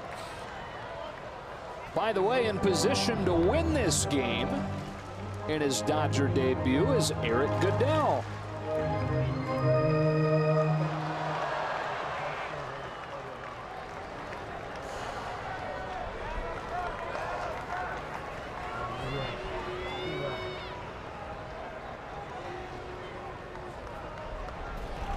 One and two.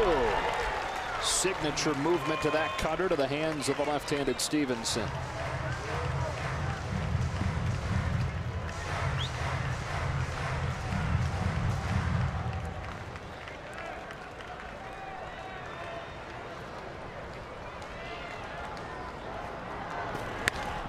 Ground ball back to Jansen.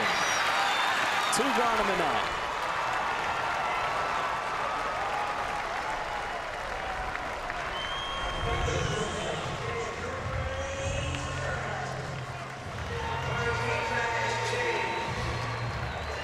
So it's Turner. First of all, worth noting that he does have pop. Second of all, worth noting that him just getting on at first can become a big problem with his speed in a 1-run game.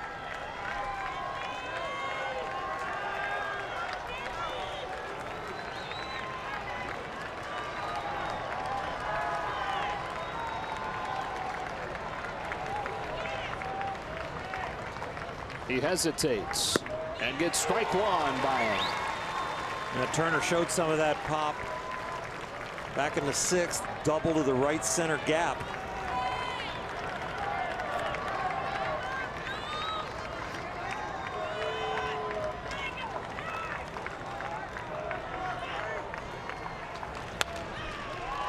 Nothing in 2.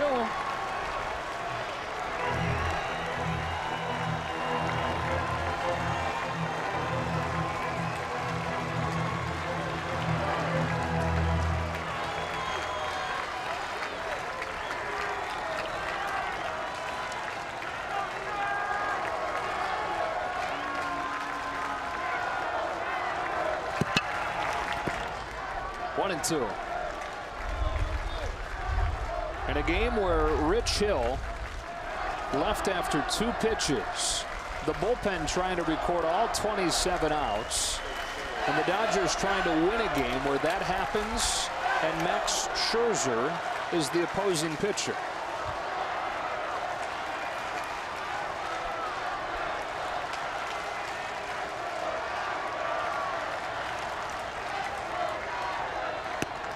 Two and two on Turner.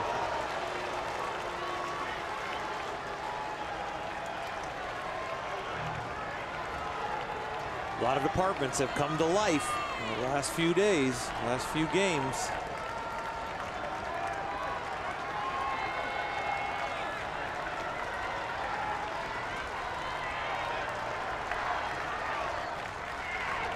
He struck him out. And in a season where nothing has gone right, perhaps a high point here. They sweep a doubleheader from the Washington Nationals in the most improbable fashion in Game 2, getting 27 outs from the bullpen. Max Scherzer a no decision thanks to the 3 runs over the final 2 innings to win it by 1. May 19th might come down as a marked date on the 2018 schedule for the Los Angeles Dodgers. Possibly a point where they really showed they were turning it around. The play of the game brought to you by Lexus. Matt Kemp with a pinch hit 2-run double against Sean Doolittle, who previously had not blown a save. Hadn't